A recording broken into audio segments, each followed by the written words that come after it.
ഇരിക്കുവാ.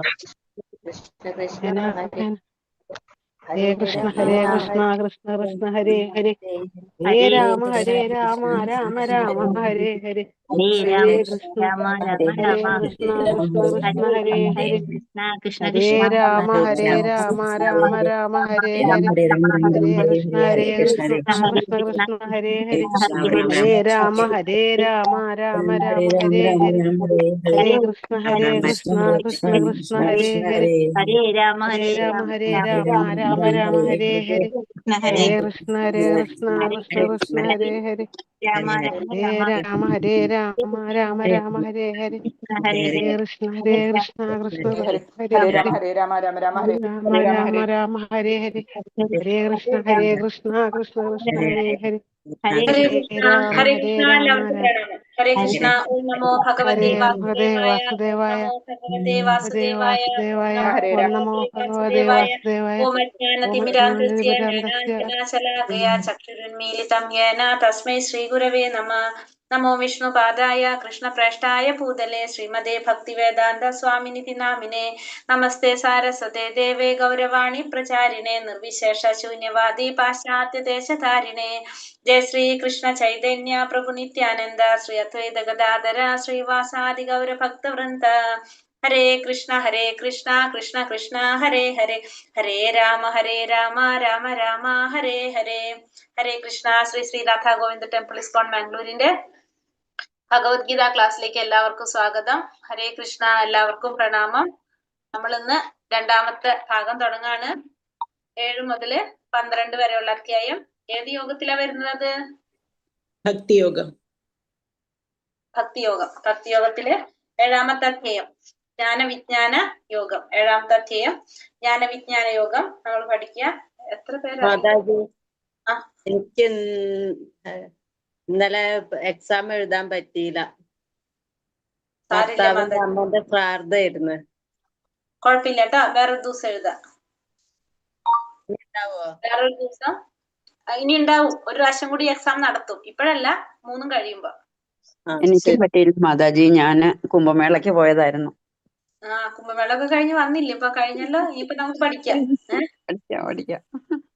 ഹരേഷ്ണ സാരില്ല, നമുക്ക് ലാസ്റ്റ് ചെയ്യാം. 3 എക്സാം കഴിയുമ്പോ ഒരു പ്രാവശ്യം നടത്തും, എഴുതാത്തവർക്ക് എല്ലാവർക്കും കൂടിയിട്ട്.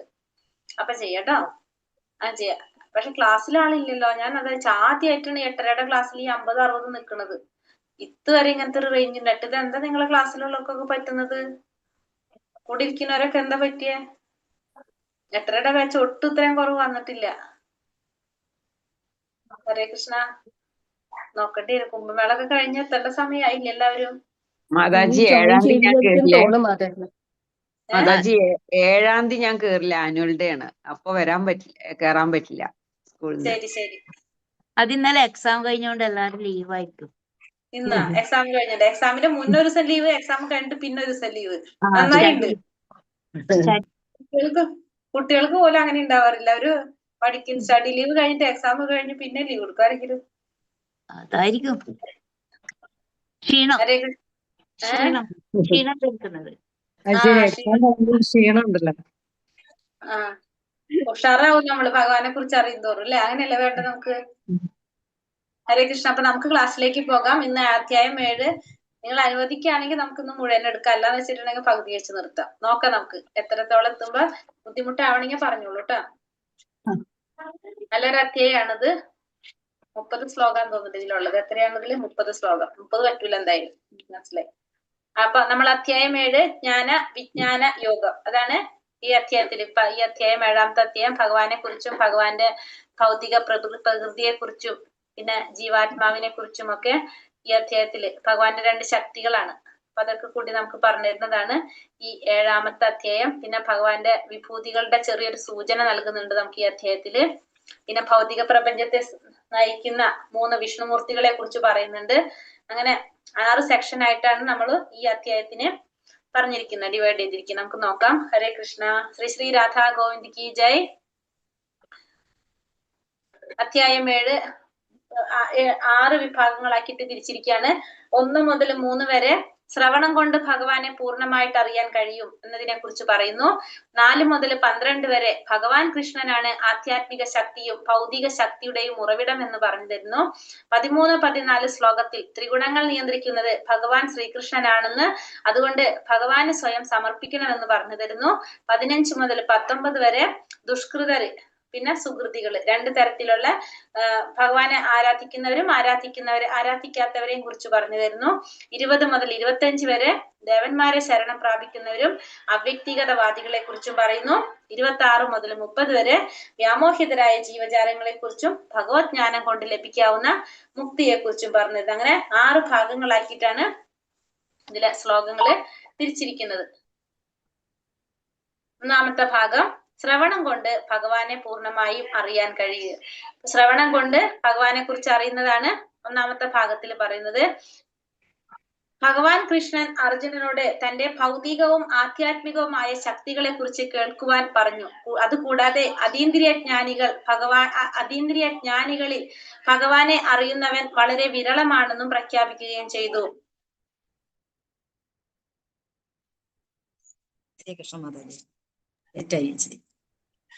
ഭഗവാൻ ശ്രീകൃഷ്ണൻ എന്താണ് അർജുനനോട് തന്റെ ഭൗതികവും ആധ്യാത്മികവുമായ ശക്തികളെ കുറിച്ച് കേൾക്കാനായിട്ട് പറയാണ്. അപ്പൊ ഭഗവാൻ അർജുനനോട് പറയാണ് ഭഗവാന്റെ ശക്തികളെ കുറിച്ച്, ആധ്യാത്മികമായിട്ടും ഭൗതികമായിട്ടുള്ള ശക്തികളെ കുറിച്ച് കേൾക്കാൻ പറയാണ്.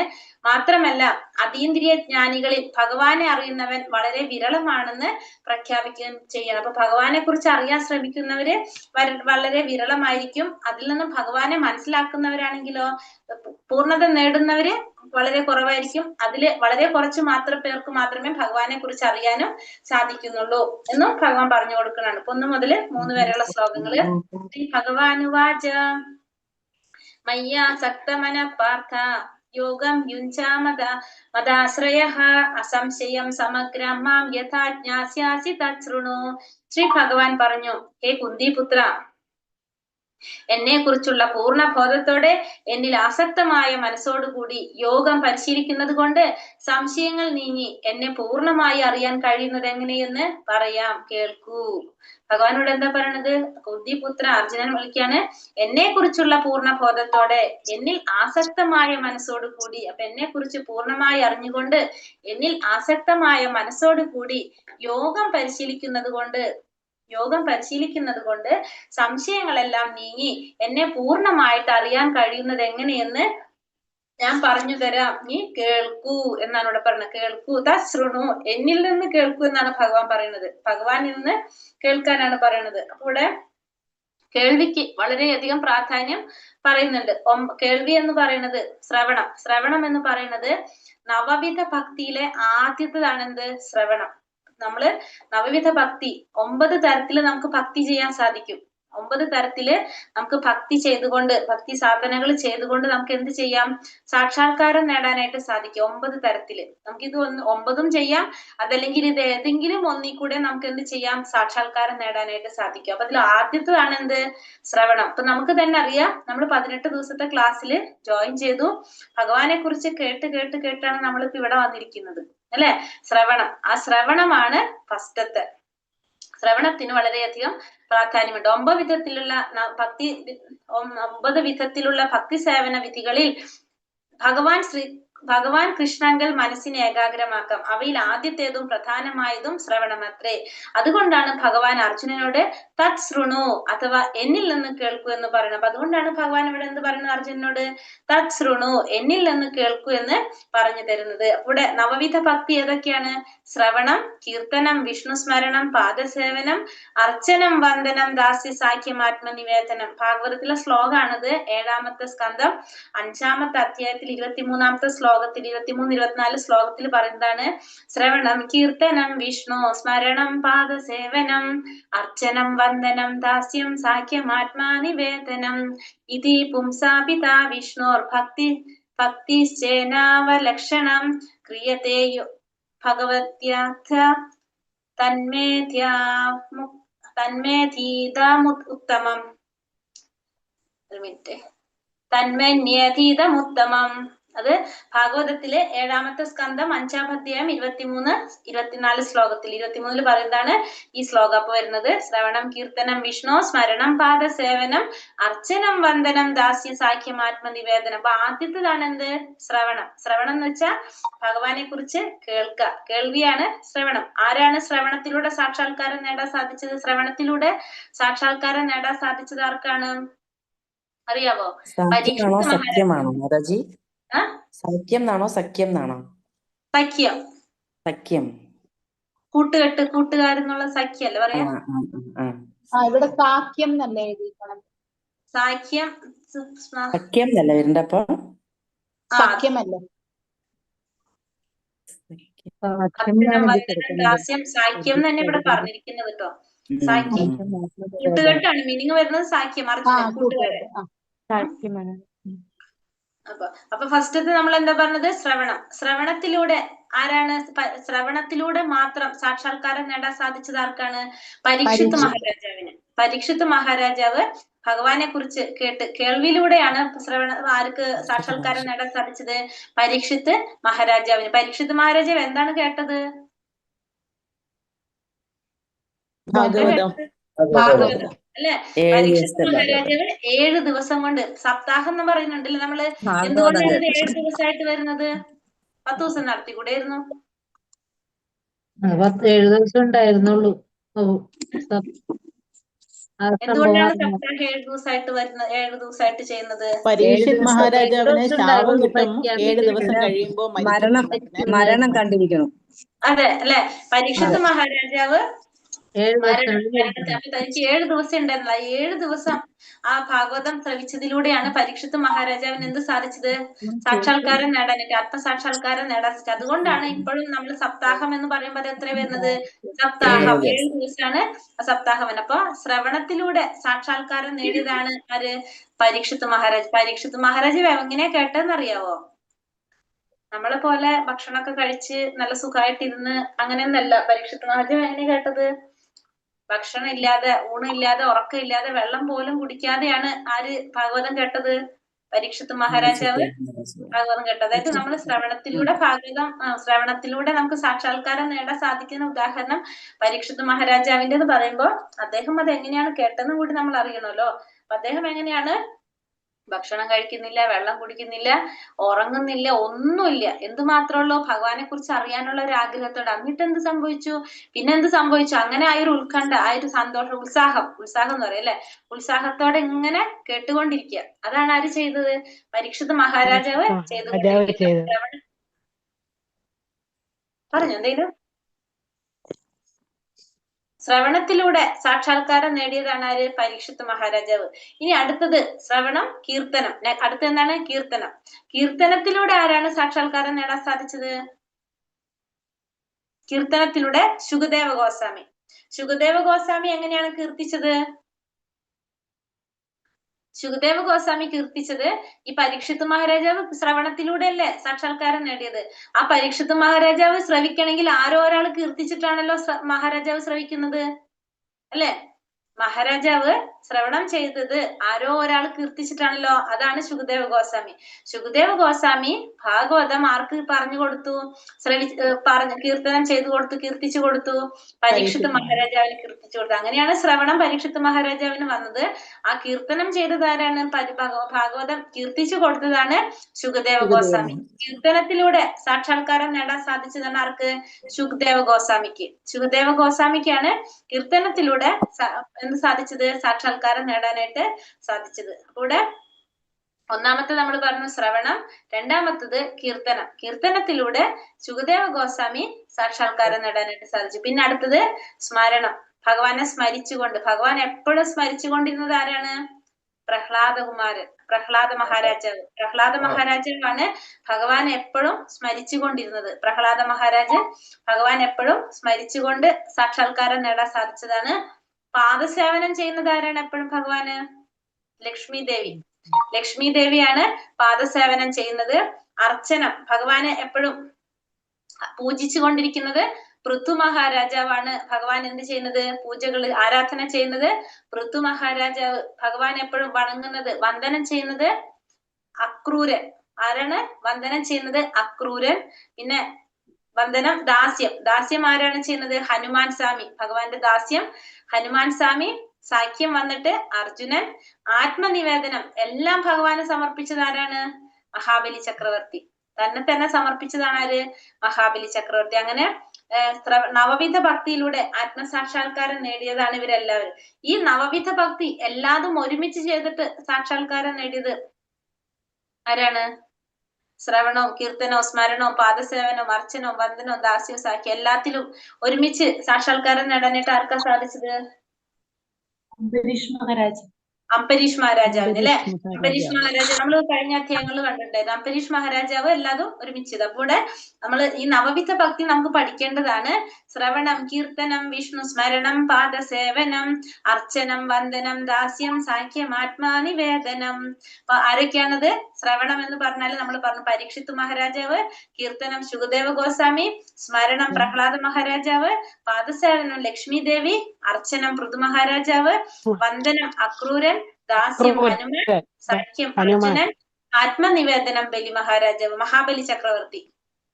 അങ്ങനെ മഹാബലി ചക്രവർത്തി. ഇപ്പൊ ഈ 9 പേര് 9 തരത്തില് ഒരു ഭക്തി നവവിധ ഭക്തിയിലൂടെ സാക്ഷാത്കാരം നേടാൻ സാധിച്ചവരാണ് ഇവരെല്ലാവരും. ജ്ഞാനം ദേഹം സവിജ്ഞാനം ഇതം വക്ഷ്യാമി ശേഷതഃ യജ്ഞാത്വ നേഹ ഭൂയോ ജ്ഞാതാവ്യാമവശിഷ്യത്തെ. വൈശിക ജ്ഞാനത്തെയും അതീന്ദ്രിയ ജ്ഞാനത്തെയും ഞാൻ ഇനി പൂർണ്ണമായി വിശദീകരിച്ചു തരാം. അതറിഞ്ഞാൽ പിന്നെ നിനക്ക് വേറെ ഒന്നും അറിയേണ്ടതായിട്ടില്ല. അപ്പൊ ഈ വൈശിക ജ്ഞാനത്തെ കുറിച്ചും ഭൗതികമായിട്ടുള്ള അറിവിനെ കുറിച്ച് ജ്ഞാനത്തെക്കുറിച്ചും അതീന്ദ്രിയമായ ജ്ഞാനത്തെക്കുറിച്ചും ഞാൻ ഇനി പൂർണ്ണമായിട്ട് നിനക്ക് പറഞ്ഞു തരാം. അത് അറിഞ്ഞു കഴിഞ്ഞാൽ പിന്നെ നിനക്ക് വേറെ ഒന്നും അറിയേണ്ടതായിട്ടില്ല. അപ്പൊ അത് അറിഞ്ഞു കഴിഞ്ഞാൽ നിനക്ക് പിന്നെ വേറെ ഒന്നും അറിയേണ്ടതായിട്ടില്ല.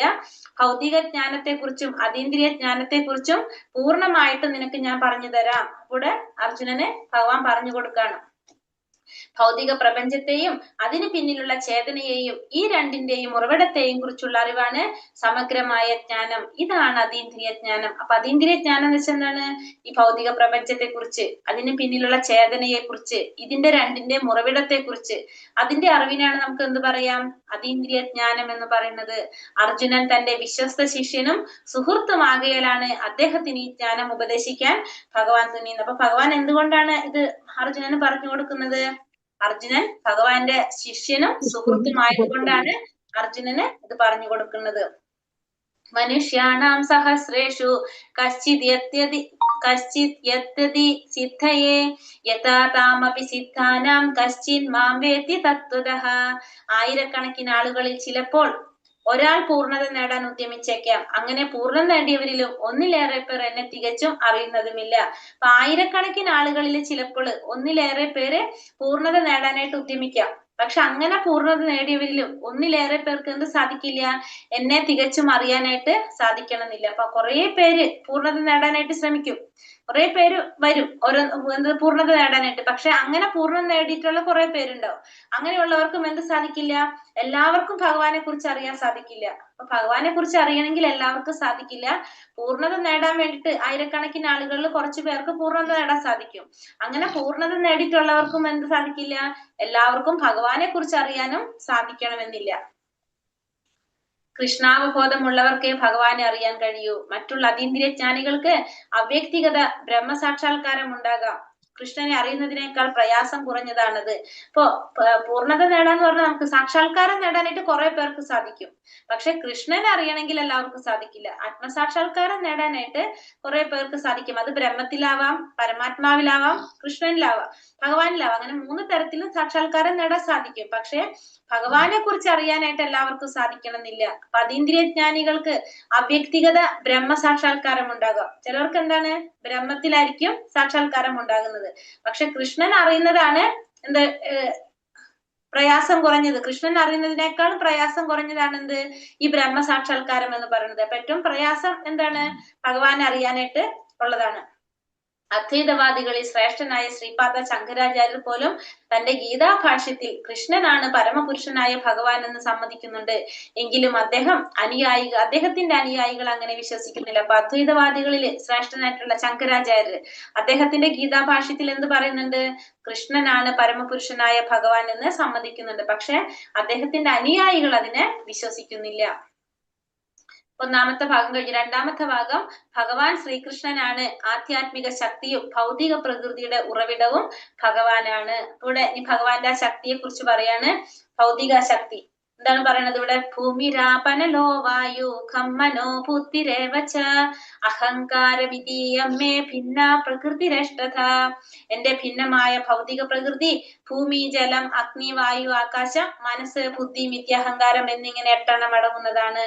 അപ്പൊ ഭഗവാന്റെ ഭിന്നമായിട്ടുള്ള ഭൗതിക പ്രകൃതി എന്ന് പറയുന്നത് ഭൂമി, ജലം, അഗ്നി, വായു, ആകാശം, മനസ്സ്, ബുദ്ധി, മിഥ്യാഹങ്കാരം ഇങ്ങനെ 8 അടങ്ങുന്നതാണ്. അപ്പൊ ഭൗതിക പ്രകൃതി, ഭഗവാന്റെ ഭിന്നമായിട്ടുള്ള ഭൗതിക പ്രകൃതിയിൽ എന്തെല്ലാം അടങ്ങിയിട്ടുണ്ട്? ഭൂമി, ജലം, അഗ്നി, വായു, ആകാശം, മനസ്സ്, ബുദ്ധി, മിഥ്യാഹങ്കാരം. ഇത് 8 അടങ്ങിയതാണ് എന്ത്? ഭൗതിക പ്രകൃതി എന്ന് പറയുന്നത്. പ്രപഞ്ച സൃഷ്ടിക്ക് വേണ്ടി കൃഷ്ണന്റെ രൂപവിസ്തരണം കൃഷ്ണന്റെ പൂർണ്ണ രൂപവിസ്തരണം 3 വിഷ്ണു രൂപങ്ങൾ കൈക്കൊള്ളുന്നു. അപ്പൊ നമുക്കറിയാം ഈ ഭൗതിക പ്രപഞ്ചത്തിന്റെ നിലനിൽപ്പിന് വേണ്ടിയിട്ടും അതിന്റെ പ്രവർത്തനങ്ങൾക്ക് വേണ്ടിയിട്ടും ഭഗവാന്റെ പൂർണ്ണ രൂപവിസ്തരണങ്ങൾ 3 വിഷ്ണുമൂർത്തികളാണ് വരുന്നത്. ഏതൊക്കെയാണത്? നമ്മൾ പഠിച്ചു. ഏതൊക്കെയാണത്? കാരണോദായക ശായി വിഷ്ണു, ഗർഭോദക ശായി വിഷ്ണു, ക്ഷീരോദക ശായി വിഷ്ണു.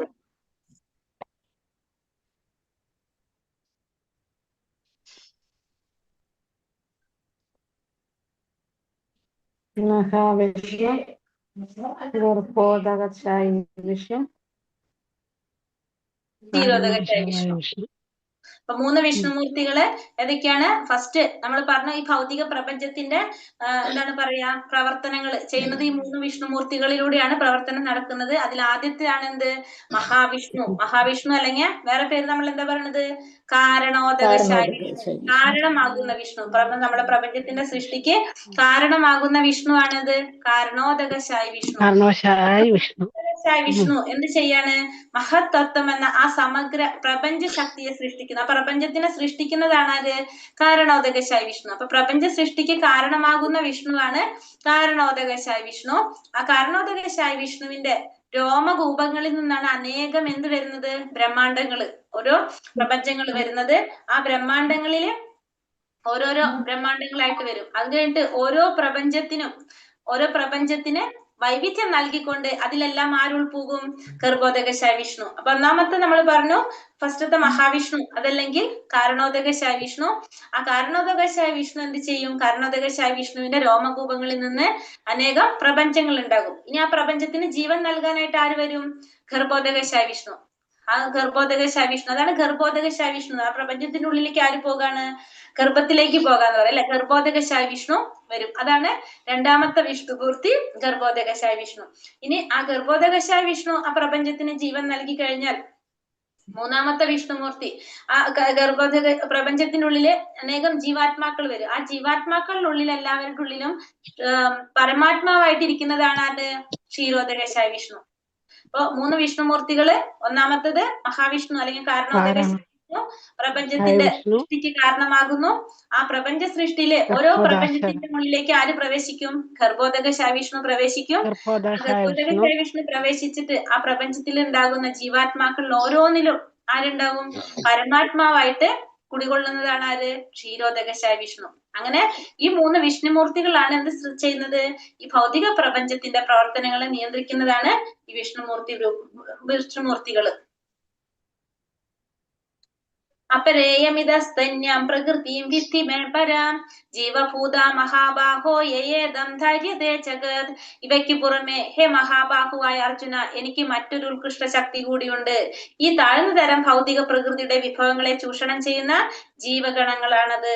ഇവയ്ക്ക് പുറമെ ഹേ മഹാബാഹുവായ അർജുന, എനിക്ക് മറ്റൊരു ഉത്കൃഷ്ട ശക്തി കൂടി ഉണ്ട്. അപ്പൊ ഇത് കൂടാതെ എനിക്ക് വേറൊരു ഉത്കൃഷ്ട ശക്തി ഉണ്ട്. അതെന്താണ്? താഴ്ന്ന തരം ഭൗതിക പ്രകൃതിയുടെ വിഭവങ്ങളെ ചൂഷണം ചെയ്യുന്ന ജീവഗണങ്ങളാണത്. അപ്പൊ താഴ്ന്ന തരം ഭൗതിക പ്രകൃതിയുടെ വിഭവങ്ങളെ ചൂഷണം ചെയ്യുന്ന ജീവഗണങ്ങളാണ് ഭഗവാന്റെ ഉത്കൃഷ്ട ശക്തി. അപ്പൊ ഇത് ഭഗവാന്റെ ഏത് ശക്തിയാണ് ഇപ്പൊ പറഞ്ഞത്? അധമശക്തി. ഭഗവാന്റെ അധമശക്തിയാണ് നമ്മൾ ഈ പറഞ്ഞ ഭൗതിക പ്രകൃതി. ഭൗതിക പ്രകൃതി ഭഗവാന്റെ ഏത് ശക്തിയാണ്? ഭൗതിക പ്രകൃതി അധമശക്തിയാണ്. ഇനി ഭഗവാൻ പറയണത് ഇത് കൂടാതെ എനിക്കൊരു ഉത്കൃഷ്ട ശക്തി ഉണ്ട്. ആ ഉത്കൃഷ്ട ശക്തി ഏതാണ്? ജീവാത്മാക്കള്. ഭൗതിക പ്രകൃതിയുടെ വിഭവങ്ങളെ ചൂഷണം ചെയ്യുന്ന ജീവഗണങ്ങൾ, അതായത് ജീവാത്മാക്കളാണ് എന്ത്? ഭഗവാന്റെ ഉത്കൃഷ്ട ശക്തി എന്ന് പറയുന്നത്. മറ്റൊരു ശക്തി, ഉത്കൃഷ്ട ശക്തി, അതാണ് ജീവാത്മാക്കള്. സ്ഥൂലവും സൂക്ഷ്മവുമായ താഴ്ന്ന തരം ഭഗവത് ശക്തിയെ, അതായത് സ്ഥൂലവും സൂക്ഷ്മമായ താഴ്ന്ന തരം ഭഗവത് ശക്തിയെ ഉത്കൃഷ്ട ശക്തി ചൂഷണം ചെയ്യവേ തന്റെ യഥാർത്ഥ ആധ്യാത്മിക മനോബുദ്ധികൾ മറന്നുപോകുന്നു. ജീവസത്തകളിലുള്ള ഭൗതിക പദാർത്ഥങ്ങളുടെ സ്വാധീനമാണ് ഈ മറവിക്ക് കാരണം. അപ്പൊ നമ്മുടെ ഈ പറഞ്ഞ സ്ഥൂല ശരീരത്തിന് അല്ലെങ്കിൽ ജഡപദാർത്ഥത്തിന് അല്ലെങ്കിൽ ഭഗവാന്റെ താഴ്ന്ന ശക്തിയെ ആര് ചൂഷണം ചെയ്യാണ്? ഉത്കൃഷ്ട ശക്തിയായിട്ടുള്ള ജീവാത്മാക്കൾ ചൂഷണം ചെയ്യും. എന്തുകൊണ്ടാണ് അത് സംഭവിക്കുന്നത്? തന്റെ യഥാർത്ഥ ആധ്യാത്മിക മനോബുദ്ധികൾ മറന്നു പോകുന്നു. അതായത് ഭൗതിക പ്രപഞ്ചത്തിലേക്ക് വരുമ്പോ ഈ ജീവാത്മാക്കളെ ഈ പ്രപഞ്ചത്തിന്റെ ഭൗതിക പ്രകൃതിയുടെ നിയമങ്ങള് ആരെയും കൂടി സ്വാധീനിക്കുകയാണ്? ഈ ജീവാത്മാക്കളെ സ്വാധീനിക്കും. അപ്പൊ അതുകൊണ്ട് ആ ജീവാത്മാക്കള് തന്റെ മൂലസ്വരൂപത്തെ കുറിച്ച് മറന്നു പോകും. അപ്പൊ നമുക്കറിയുന്നില്ല നമ്മൾ എവിടെ നിന്ന് വന്നു എന്താണെന്നൊന്നും നമുക്കറിയുന്നില്ല. നമുക്ക് എന്തുമാത്രം അറിയുള്ളൂ? ഇപ്പോഴത്തെ അവസ്ഥ മാത്രമേ നമുക്കറിയൂ. ഇപ്പൊ നമുക്കൊരു അച്ഛനുണ്ട്, ഒരു അമ്മയുണ്ട്, ഭാര്യയുണ്ട്, ഭർത്താവുണ്ട്, മക്കളുണ്ട്. നമ്മുടെ ഈ ശരീരത്തിന്റെ ബന്ധം മാത്രമേ നമുക്ക് അറിയുന്നുള്ളൂ. നമ്മൾ എവിടെ നിന്ന് വന്നുന്നോ, എവിടേക്കാണോ പോകുന്നതെന്നോ, നമ്മൾ മുന്നേ എന്തായിരുന്നോ, ശേഷം എന്താകുന്നോ ഒന്നും നമുക്ക് അറിയാൻ സാധിക്കുന്നില്ല. അതെന്തുകൊണ്ട് സംഭവിക്കുന്നത്? ഈ ഭൗതിക പ്രപഞ്ചത്തിലേക്ക് നമ്മൾ വരുമ്പോ നമുക്ക് എന്ത് വരാണ്? ഈ പ്രകൃതിയുടെ നിയമങ്ങള് നമ്മളെ സ്വാധീനിക്കുകയാണ്. ഈ പ്രകൃതിയുടെ നിയമങ്ങൾക്കനുസരിച്ച് നമ്മുടെ എന്ത് പോകും? നമ്മുടെ ആ ബുദ്ധി, നമ്മുടെ ഓർമ്മ നമുക്കില്ലാതാവും. നമ്മൾ വിസ്മരിച്ചു പോകും. ഭഗവാനും നമ്മളും തമ്മിലുള്ള ബന്ധം നമ്മൾ വിസ്മരിച്ചു പോകും. അപ്പൊ അതെന്തുകൊണ്ടാണ് വരുന്നത്? ഈ ഭൗതിക പദാർത്ഥങ്ങളുടെ സ്വാധീനം, ഈ ഭൗതിക പ്രപഞ്ചത്തിന്റെ ഇത് കാരണം കൊണ്ടാണ് നമുക്കത് സംഭവിക്കുന്നത്. ബാല്യത്തിൽ നിന്ന് യൗവനത്തിലേക്കുള്ള ശരീരത്തിന്റെ പരിണാമം സാധ്യമാകുന്നത് ഉത്കൃഷ്ട ശക്തിയായ ആത്മാവിന്റെ സാന്നിധ്യം ഉള്ളത് കൊണ്ടാണ്. അപ്പൊ എന്തുകൊണ്ടാണ് നമുക്ക് നമ്മളെ ശരീരത്തില് ഇപ്പൊ നമ്മള് എന്താ പറയാ, നമ്മളിപ്പോ മരണപ്പെട്ടു, നമ്മളിപ്പോ ഒരു ചെറിയൊരു പ്രായത്തിൽ മരണപ്പെട്ടു കഴിഞ്ഞാൽ ആ ശരീരത്തില് ആത്മാവില്ല പിന്നെ, അല്ലെ? ആ ശരീരത്തിൽ ആത്മാവില്ലാത്ത, ഉത്കൃഷ്ട ശക്തി ഇല്ലാത്തത് കൊണ്ട് പിന്നെ അവിടെ എന്ത് സംഭവിക്കുന്നില്ല? ആ ശരീരത്തിന് പരിണാമം സംഭവിക്കുന്നില്ല. ഇപ്പൊ നമ്മളൊരു അല്ലെങ്കിൽ ഒരു ശരീരത്തിന് സംഭവിക്കുന്നുണ്ട്, ചെറുപ്പം വരും, അതായത് ബാല്യം വരും, കൗമാരം വരും, യൗവനം വരും, വാർദ്ധക്യം വരും. ഇതൊക്കെ ആ ശരീരത്തിലൂടെ കടന്നു പോകുന്നതാണ്. ആ ശരീരത്തിൽ കടന്നു പോകുന്ന മാറ്റങ്ങളാണത്. പക്ഷെ ഇപ്പൊ ചെറിയൊരു പ്രായത്തില് നമ്മളെ ഒരു ഉത്കൃഷ്ട ശക്തി ആ ശരീരത്തിൽ നിന്ന് പോയി കഴിഞ്ഞാലോ ആ ശരീരത്തിന് പിന്നെ മാറ്റങ്ങളില്ല. ആ ശരീരം അതേടി തന്നെ നശിച്ചു പോവുകയാണ് ചെയ്യുന്നത്. ഇതൊക്കെ സംഭവിക്കുന്ന, ആ ശരീരത്തിന് ഈ മാറ്റം സംഭവിക്കുന്നത് എങ്ങനെയാണ്? ഉത്കൃഷ്ട ശക്തിയുടെ, അതായത് ആത്മാവിന്റെ സാന്നിധ്യം കൊണ്ടാണ് ഇത് സംഭവിക്കുന്നത്. മനസ്സിലാവുണ്ടോ ഞാൻ പറയുന്നത്? സ്പീഡ് കൂടുന്നുണ്ടോ? ഇല്ല. ഓക്കെ ആണോ? മനസ്സിലാക്കാൻ സാധിക്കുന്നുണ്ടോ? മാതാജി ഒന്നുകൂടെ പറയണത്. ശരി. അതായത് നമ്മുടെ ശരീരത്തിന് മാറ്റങ്ങൾ സംഭവിക്കുന്നുണ്ടല്ലോ. നമ്മൾ ജനിച്ച പോലെയല്ലല്ലോ നമ്മളിപ്പോ ഇരിക്കുന്നത്. നമ്മൾ ജനിച്ചു, നമുക്ക് ബാല്യം വന്നു, കൗമാരം വന്നു, യൗവനം വന്നു, വാർദ്ധക്യം വന്നു. അങ്ങനെ പല പല പരിണാമത്തിലൂടെ നമ്മളെ ശരീരം കടന്നുപോയിക്കൊണ്ടിരുന്നു. പല മാറ്റത്തിലൂടെ നമ്മളെ ശരീരം കടന്നുപോയി. അതെന്തുകൊണ്ടാണ് നമുക്കത് സാധിച്ചത്? നമ്മുടെ ശരീരത്തിൽ എന്തുണ്ടായിരുന്നു? നമ്മുടെ ഉള്ളില് ഉത്കൃഷ്ട ശക്തിയായിട്ടുള്ള ആത്മാവിന്റെ സാന്നിധ്യം ഉള്ളത് കൊണ്ട്, അല്ലെ? ആത്മാവുള്ളത് കൊണ്ടാണ് നമ്മൾ ഈ ശരീരത്തിന് ഈ മാറ്റങ്ങളിലൂടെ കടന്നു പോകാൻ സാധിച്ചത്. ആത്മാവില്ലെങ്കിൽ അത് സാധിക്കുമോ? ഇല്ല. ആ ശരീരം ഒരു ദിവസം കഴിഞ്ഞ് പിറ്റന്നാ ദിവസം ആ ശരീരത്തിന് എന്ത് സംഭവിച്ചു? അത് നശിച്ചു പോയി കഴിഞ്ഞു. പിന്നെ അത് നമ്മള് കളഞ്ഞില്ലെങ്കിൽ എന്താ? പിന്നെ അത് അഴുകി മണം വരാൻ തുടങ്ങൂല്ലേ? അത്രയും പിന്നെ നമുക്ക് പറ്റില്ല അത്. അങ്ങനെയാണ്. അപ്പൊ അതുകൊണ്ട് ആ ശരീരത്തിന് ഈ മാറ്റങ്ങൾ സംഭവിക്കാൻ സാധിക്കുന്നത് എന്തുകൊണ്ടാണ്? ആത്മാവിന്റെ സാന്നിധ്യം ഉള്ളത് കൊണ്ടാണ് അത് സാധിക്കുന്നത്. ഇപ്പൊ ക്ലിയർ ആയോ? പരമാത്മാവായ വിഷ്ണുവിന്റെ സാന്നിധ്യത്തിൽ നിന്നുളവായതാണ് ഈ മഹാപ്രപഞ്ചം. ചേതനയുടെയും പദാർത്ഥത്തിന്റെയും സംയോഗത്തിലാണ് ഈ ഭീമാകാരമായ വിശ്വരൂപം പ്രകടമാകുന്നത്. അപ്പൊ പരമാത്മാവായിട്ടുള്ള വിഷ്ണുവിന്റെ സാന്നിധ്യത്തിൽ ഉളവായിട്ടുള്ളതാണ് എന്ത്? ഈ മഹാപ്രപഞ്ചം എന്ന് പറയുന്നത്. ഇവ രണ്ടും യഥാർത്ഥത്തിൽ ഭഗവാന്റെ ശക്തികളാണ്. തന്മൂലം ആ ഭഗവാനാണ് എല്ലാത്തിന്റെയും മൂലകാരണം. അപ്പൊ ഭഗവാന്റെ ശക്തികളാണ് ഏത്? ഈ പറഞ്ഞ ഉത്കൃഷ്ട ശക്തിയും അധമ ശക്തിയും രണ്ടും ഭഗവാന്റെ ശക്തിയാണ്. അപ്പൊ എല്ലാത്തിന്റെ മൂലകാരണം ആര് തന്നെയാണ്? ഭഗവാൻ തന്നെയാണ്. പക്ഷെ രണ്ടും ഭഗവാന്റെ ശക്തികൾ തന്നെയാണ്. മത്ത പലതരം നാണ്യം മത്ത പരതരം നാന്യാത് കഞ്ചിദസ്തി ധനഞ്ജയ കിഞ്ചദസ്തി കിഞ്ചിദസ്തി ധനഞ്ജയ മയി സർവമിതം പ്രോതം സൂത്രേ മണിഗണ ഇവ. ഹേ ധനഞ്ജയ, എന്നേക്കാൾ ശ്രേഷ്ഠമായ ഒരു സത്യമില്ല. എന്താ പറയണത്? ധനഞ്ജയ, എന്നേക്കാൾ ശ്രേഷ്ഠമായ ഒരു സത്യമില്ല. മുത്തുകൾ നൂലിന്മേൽ എന്ന പോലെ സർവ്വതും എന്നിൽ ഇണക്കി കോർക്കപ്പെട്ടിരിക്കുന്നു. ധനഞ്ജയ, എന്നേക്കാൾ ശ്രേഷ്ഠമായ ഒരു സത്യമില്ല. മുത്തുകൾ നൂലിന്മേൽ എന്ന പോലെ സർവ്വതും എന്നിൽ ഇണക്കി കോർക്കപ്പെട്ടിരിക്കുന്നു. അപ്പൊ എല്ലാം എന്നിൽ ഇണക്കി കോർക്കപ്പെട്ടിരിക്കുകയാണ്. കാരണം എന്നേക്കാൾ ശ്രേഷ്ഠമായ ഒരു സത്യമില്ല. നമുക്കറിയാലേ നൂലില് മുത്ത് കോർത്ത് കഴിഞ്ഞാൽ എന്താണ്? നൂല് നമ്മൾ കാണുന്നില്ല, പക്ഷെ ആ മുത്ത് നല്ല ഭംഗിയിൽ അടക്കി വെച്ചതായിട്ട് നമുക്ക് തോന്നും. അതേപോലെ തന്നെയാണ് ഭഗവാനെ നമുക്ക് കാണാൻ സാധിക്കില്ല, പക്ഷെ എന്താണ്? എല്ലാം ഭഗവാനിൽ ഇണക്കി കോർക്കപ്പെട്ടിരിക്കുകയാണ്. ഇനി ഭഗവാന്റെ വിഭൂതികളെ കുറിച്ച് ഭഗവാൻ ചെറിയൊരു സൂചന നൽകുന്നു എന്ന് പറഞ്ഞില്ല, അതാണ് ഇവിടെ പറയുന്നത്. ഇനി രസോഹമപ്സു കൗന്ദേയ പ്രഭാസ്മി ശശി സൂര്യയോ പ്രണവ സർവവേദേഷു ശബ്ദഖേ പൗരുഷം നൃഷു. ഹേ കുന്തിപുത്ര, ജലത്തിലെ രസവും സൂര്യചന്ദ്രന്മാരിലെ പ്രകാശവും വേദമന്ത്രങ്ങളിലെ പ്രണവവും ആകാശത്തിലെ ശബ്ദവും പുരുഷന്റെ പൗരുഷവും ഞാനാകുന്നു. എന്താ പറയണത്? ജലത്തിലെ രസം ഞാനാണ്, സൂര്യചന്ദ്രന്മാരിലെ പ്രകാശം ഞാനാണ്, വേദമന്ത്രങ്ങളിലെ പ്രണവവും ഞാനാണ്, ആകാശത്തിലെ ശബ്ദവും പുരുഷന്റെ പൗരുഷവും ആര് തന്നെയാണ്? ഞാൻ തന്നെയാണ് എന്ന് ഭഗവാൻ പറയണം. അപ്പൊ ഭഗവാൻ തന്നെയാണ് എല്ലാ ശക്തികളും, എല്ലാതും ഭഗവാന്റെ തന്നെ ശക്തിയാണ്. ഇവിടെ ജലത്തിന്റെ രസം, സൂര്യചന്ദ്രന്മാരിലെ പ്രകാശം, വേദമന്ത്രങ്ങളിലെ പ്രണവം, ആകാശത്തിലെ ശബ്ദം, പിന്നെ പുരുഷന്റെ പൗരുഷം, ഇതെല്ലാം ഭഗവാനാകുന്നു. ഏത് വിഷയത്തിലും വ്യക്തിഗത അവ്യക്തിഗതവുമായ സങ്കല്പങ്ങൾക്ക് ഒരേ സമയം സാധ്യതയുണ്ടെന്നും വൈരുദ്ധ്യമില്ലെന്നും ഈശ്വരജ്ഞാനം നേടിയവർക്കറിയാം. അതിനാലാണ് ചൈതന്യ മഹാപ്രഭു ദിവ്യമായ അചിന്ത്യ ഭേദാഭേദ തത്വം, ഏകകാലീനമായ ഭേദാ സിദ്ധാന്തം സ്ഥാപിച്ചത്. അപ്പോൾ ഏത് വിഷയത്തിലും എന്താണ്? വ്യക്തിഗതവും അവ്യക്തിഗതവുമായ സങ്കല്പങ്ങൾക്ക് ഒരേ സമയം സാധ്യതയുണ്ടെന്നും വൈരുദ്ധ്യമില്ലെന്നും ഈശ്വരജ്ഞാനം നേടിയവർക്കറിയാം. ഒരേ സമയം എന്താണ്?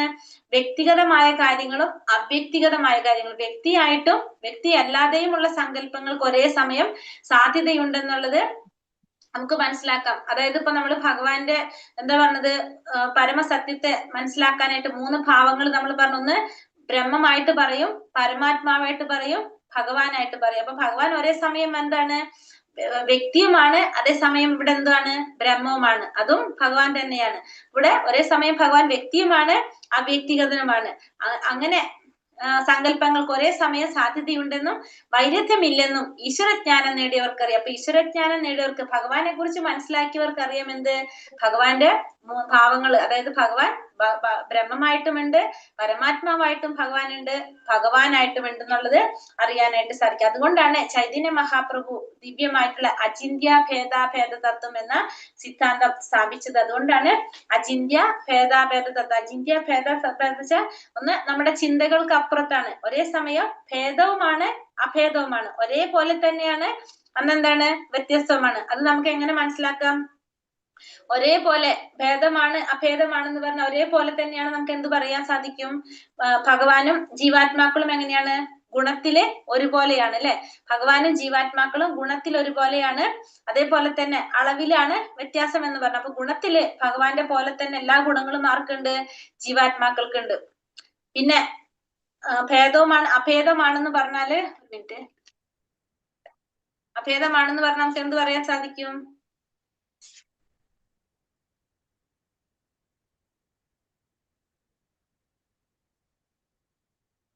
ഇവിടെ എന്താ ഫസ്റ്റത്തെ പറയണത്? ഭേദവും അഭേദവും തത്വം ഒരേപോലെയാണ്. ജീവാത്മാക്കള് ഭഗവാന് തുല്യരാണ്. നമുക്കറിയാം എന്തുണ്ട്? ജീവാത്മാവിന് ഭഗവാനെ പോലെ തന്നെ സച്ചിദാനന്ദ സ്വരൂപനാണ്. ഭഗവാന്റെ പോലെ തന്നെ എന്തുണ്ട്? നിത്യമായിട്ടുള്ള ആനന്ദം. സച്ചിദാനന്ദനാണ് ആര്? ആത്മാവും സച്ചിദാനന്ദനാണ്. സത്ത് ചിത്താനന്ദം ശാശ്വതമായിട്ടുള്ളതാണ്. പിന്നെന്താണ്? സത്ത് ചിത്ത് ആനന്ദം, പരമാനന്ദം നൽകുന്നതാണ്, ശാശ്വതമായിട്ടുള്ളതാണ്. പിന്നെ ചിത്ത് എന്ന് വെച്ചാൽ അറിവ്. ഇതെന്തിനുണ്ട്? ജീവാത്മാവിനും പരമാത്മാവിനും ഒരുപോലെയാണ്. അതുകൊണ്ട് നമുക്ക് എന്ത് പറയാം, സച്ചിദാനന്ദനാണെന്ന് പറയാം. ഉദാഹരണം പറയാനായിട്ട് ഭഗവാൻ സൂര്യനാണെങ്കിൽ ജീവാത്മാവ് എന്താണ്, സൂര്യന്റെ രശ്മിയാണ്. അപ്പൊ സൂര്യനാണെങ്കിൽ സൂര്യന്റെ രശ്മിയാണ് എന്ത്, ജീവാത്മാവ് എന്ന് പറയുന്നത്. അപ്പൊ സൂര്യന്റെ ഗുണങ്ങൾ ആർക്കും ഉണ്ടായിരിക്കും, ആ സൂര്യന്റെ രശ്മികൾക്കും ഉണ്ടാവും. അപ്പൊ രണ്ടും എന്ത് നമുക്കറിയാം, ഗുണത്തില് ഒന്നാണെന്ന് പറയാം.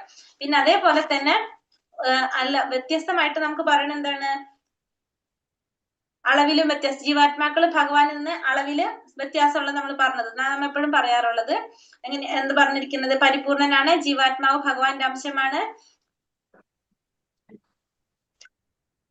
കടൽ വെള്ളം, കടലിലെ വെള്ളത്തിന്റെ പറയുന്നത് അല്ലെ,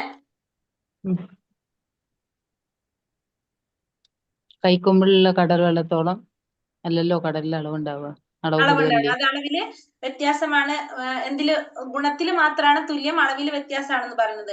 ഇവിടെ പറഞ്ഞ അചിന്യമാണെന്ന് പറയുന്നില്ല, അചിന്യം. അചിന്യം എന്ന് പറഞ്ഞാൽ ചിന്തിക്കാനാകാത്ത, നമ്മുടെ ചിന്തകൾക്ക് അപ്പുറത്താണ് എന്ത്, അചിന്യം എന്ന് പറഞ്ഞത്. അപ്പൊ ഭഗവാനും ജീവാത്മാക്കളും ഒന്നാണെങ്കിൽ പിന്നെ എങ്ങനെ ഭിന്നമാകും എന്നാണ് നമ്മളെ ചോദ്യം വരുന്നത്. അപ്പൊ ഭിന്നമാണെങ്കിൽ പിന്നെ എങ്ങനെ ഒന്നാകാനായിട്ട് സാധിക്കും? ഇത് ഒരേ സമയം നിലനിൽക്കുന്നെന്ന് മനുഷ്യന്റെ പരിമിതമായ ബുദ്ധി കൊണ്ട് തന്നെ നമുക്ക് പൂർണ്ണമായിട്ട് മനസ്സിലാക്കാനായിട്ട് സാധിക്കില്ല. അതുകൊണ്ടാണ് നമ്മൾ അതിനെന്ത് പറയുന്നത്, അചിന്ത്യ എന്ന് പറയുന്നത്. ഭേദം, വ്യത്യാസം പറയുന്നത് അളവില് വ്യത്യാസം ഉള്ളത് പറയുന്നത്. ഗുണത്തിലാണ് തുല്യം, അളവില് വ്യത്യാസം ഉള്ളത് കൊണ്ട് നമുക്ക് ഒന്നാമത്തെ നമ്മൾ പറഞ്ഞു. ഈ അഭേദം ഒരേപോലെയാണെന്ന് പറയുന്നത് എന്താണ്, നമ്മൾ സൂര്യന്റെയും സൂര്യരശ്മിയും പോലെ. സൂര്യന്റെ ഗുണങ്ങൾ എന്തിനുണ്ടാവും, സൂര്യരശ്മിക്ക് ഉണ്ടാവും. അതേപോലെ തന്നെ ഭഗവാന്റെ അംശമായതുകൊണ്ട് ഭഗവാന്റെ എല്ലാ ഗുണങ്ങളും ആർക്കും ഉണ്ടാവും, ജീവാത്മാവിൽ. അതാണ് സത്ത് ചിത്ത് ആനന്ദനാണെന്ന് പറയും. ഭഗവാനും സച്ചിദാനന്ദനാണ്, ആത്മാവും സച്ചിദാനന്ദനാണ്. പരമാനന്ദം അന്വേഷിക്കുന്നതാണ് ആര്, നമ്മുടെ ജീവാത്മാവ്. അതുകൊണ്ട് നമുക്ക് എന്ത് പറയാം, ഒരേപോലെ തന്നെയാണെന്ന് പറയാനായിട്ട് സാധിക്കും. അപ്പൊ ഗുണത്തില് ഒരുപോലെയാണ്, അളവില് വ്യത്യാസമാണ്. അപ്പൊ അതാണ് അചിന്ത്യ ഭേദ തത്വം എന്ന് പറയുന്ന ചൈതന്യ മഹാപ്രഭുവിന്റെ അത് പറയുന്നത്. പുണ്യോ ഗന്ധ പൃഥിവ്യാം ച തേജസ്മി വിഭാവസൗ ജീവനം സർവഭൂതേഷു തപസ്മി തപസ്യഷു. ഭൂമിയിൽ പുണ്യ ഗന്ധമായും തീയിലെ ചൂടായും ജീവജാലങ്ങളിലെല്ലാം ജീവനായും തപസ്സായും കുടികൊള്ളുന്നത് ഞാൻ തന്നെയാണ്. ഭൂമിയിലെ പുണ്യഗന്ധമായിട്ടും തീയിലെ ചൂടായിട്ടും ജീവജാലങ്ങളിലെ ജീവനായിട്ടും തപസ്സികളിലെ തപസ്സായിട്ടും കുടികൊള്ളുന്നത് ആര് തന്നെയാണ്, ഞാൻ തന്നെയാണ്, ഭഗവാൻ തന്നെയാണ് ഇതൊക്കെ എന്ന് ഭഗവാൻ പറയാണ്. ഒരു മനുഷ്യനെ ആയുസ് ഉണ്ടാകുന്നതും കൃഷ്ണൻ മൂലം തന്നെയാണ്. ഭഗവാന്റെ അനുഗ്രഹം കൊണ്ട് മനുഷ്യന് സ്വന്തം ജീവിതകാലത്തെ കൂടുതൽ ദീർഘിക്കാനും കുറയ്ക്കാനും കഴിയും. കൃഷ്ണാവബോധം ഏതൊരു മണ്ഡലത്തിലും പ്രവർത്തിച്ചു കൊണ്ടേയിരിക്കുന്നു. അപ്പൊ നമുക്ക് മരണം തരുന്നതും ആയുസ് നിലനിർത്തി തരുന്നതും എല്ലാം ആര് തന്നെയാണ്, ഭഗവാൻ തന്നെയാണ്. അപ്പൊ കൃഷ്ണാവബോധം ഏതൊരു മണ്ഡലത്തിലും പ്രവർത്തിച്ചു കൊണ്ടേയിരിക്കും. അപ്പൊ ഭഗവാനാണ് നമുക്ക് എല്ലാം പ്രദാനം ചെയ്യുന്നത്, ഭഗവാൻ തന്നെയാണ്.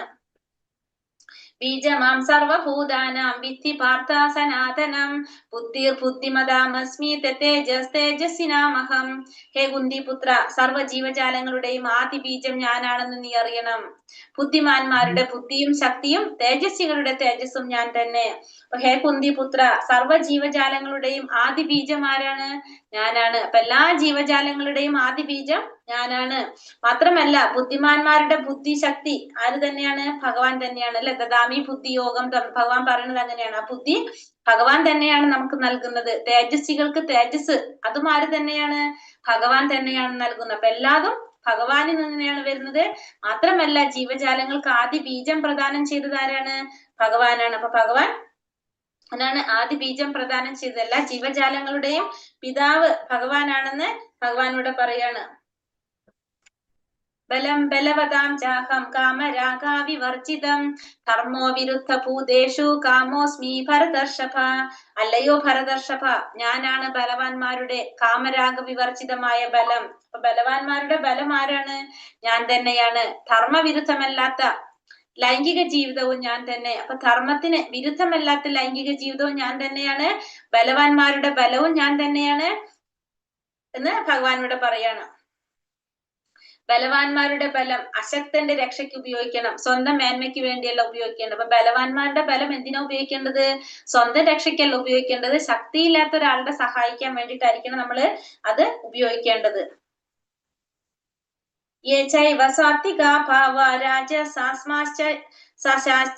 രാജസാസ്താമസാശ്ചയേ മത്ത ഏവേതി താൻ വിദ്ധി നാത്വേഹം തേഷു തേ മയി. സാത്വികങ്ങളും രാജസങ്ങളും താമസങ്ങളുമായ എല്ലാ അവസ്ഥകളും എന്റെ ശക്തിയുടെ ബഹിസ്ഫുരണങ്ങളാണ്. ഒരർത്ഥത്തിൽ അവയെല്ലാം ഞാൻ തന്നെ. എങ്കിലും ഞാൻ അവയ്ക്ക് അധീനനല്ല. ഞാൻ ഭൗതിക ഗുണങ്ങൾക്ക് അധീനനല്ല, മറിച്ച് അവയെല്ലാം എന്നിൽ നിലകൊള്ളുന്നു. അപ്പൊ സാത്വികങ്ങളും രാജസികങ്ങളും താമസങ്ങളുമായിട്ടുള്ള എല്ലാ അവസ്ഥകളും ആരുടെ ശക്തിയുടെ ബഹിസ്ഫുരണങ്ങളാണ്? ഭഗവാന്റെ ശക്തിയുടെ. ഭഗവാന്റെ തന്നെ ശക്തിയാണ് എന്ത്? ഭഗവാനിൽ നിന്നാണ് എന്ത് വരുന്നത്? ഈ 3 ഗുണങ്ങളും ഭഗവാന്റെ തന്നെ ശക്തിയാണ്. ഒരർത്ഥത്തിൽ എല്ലാം ആര് തന്നെയാണ്?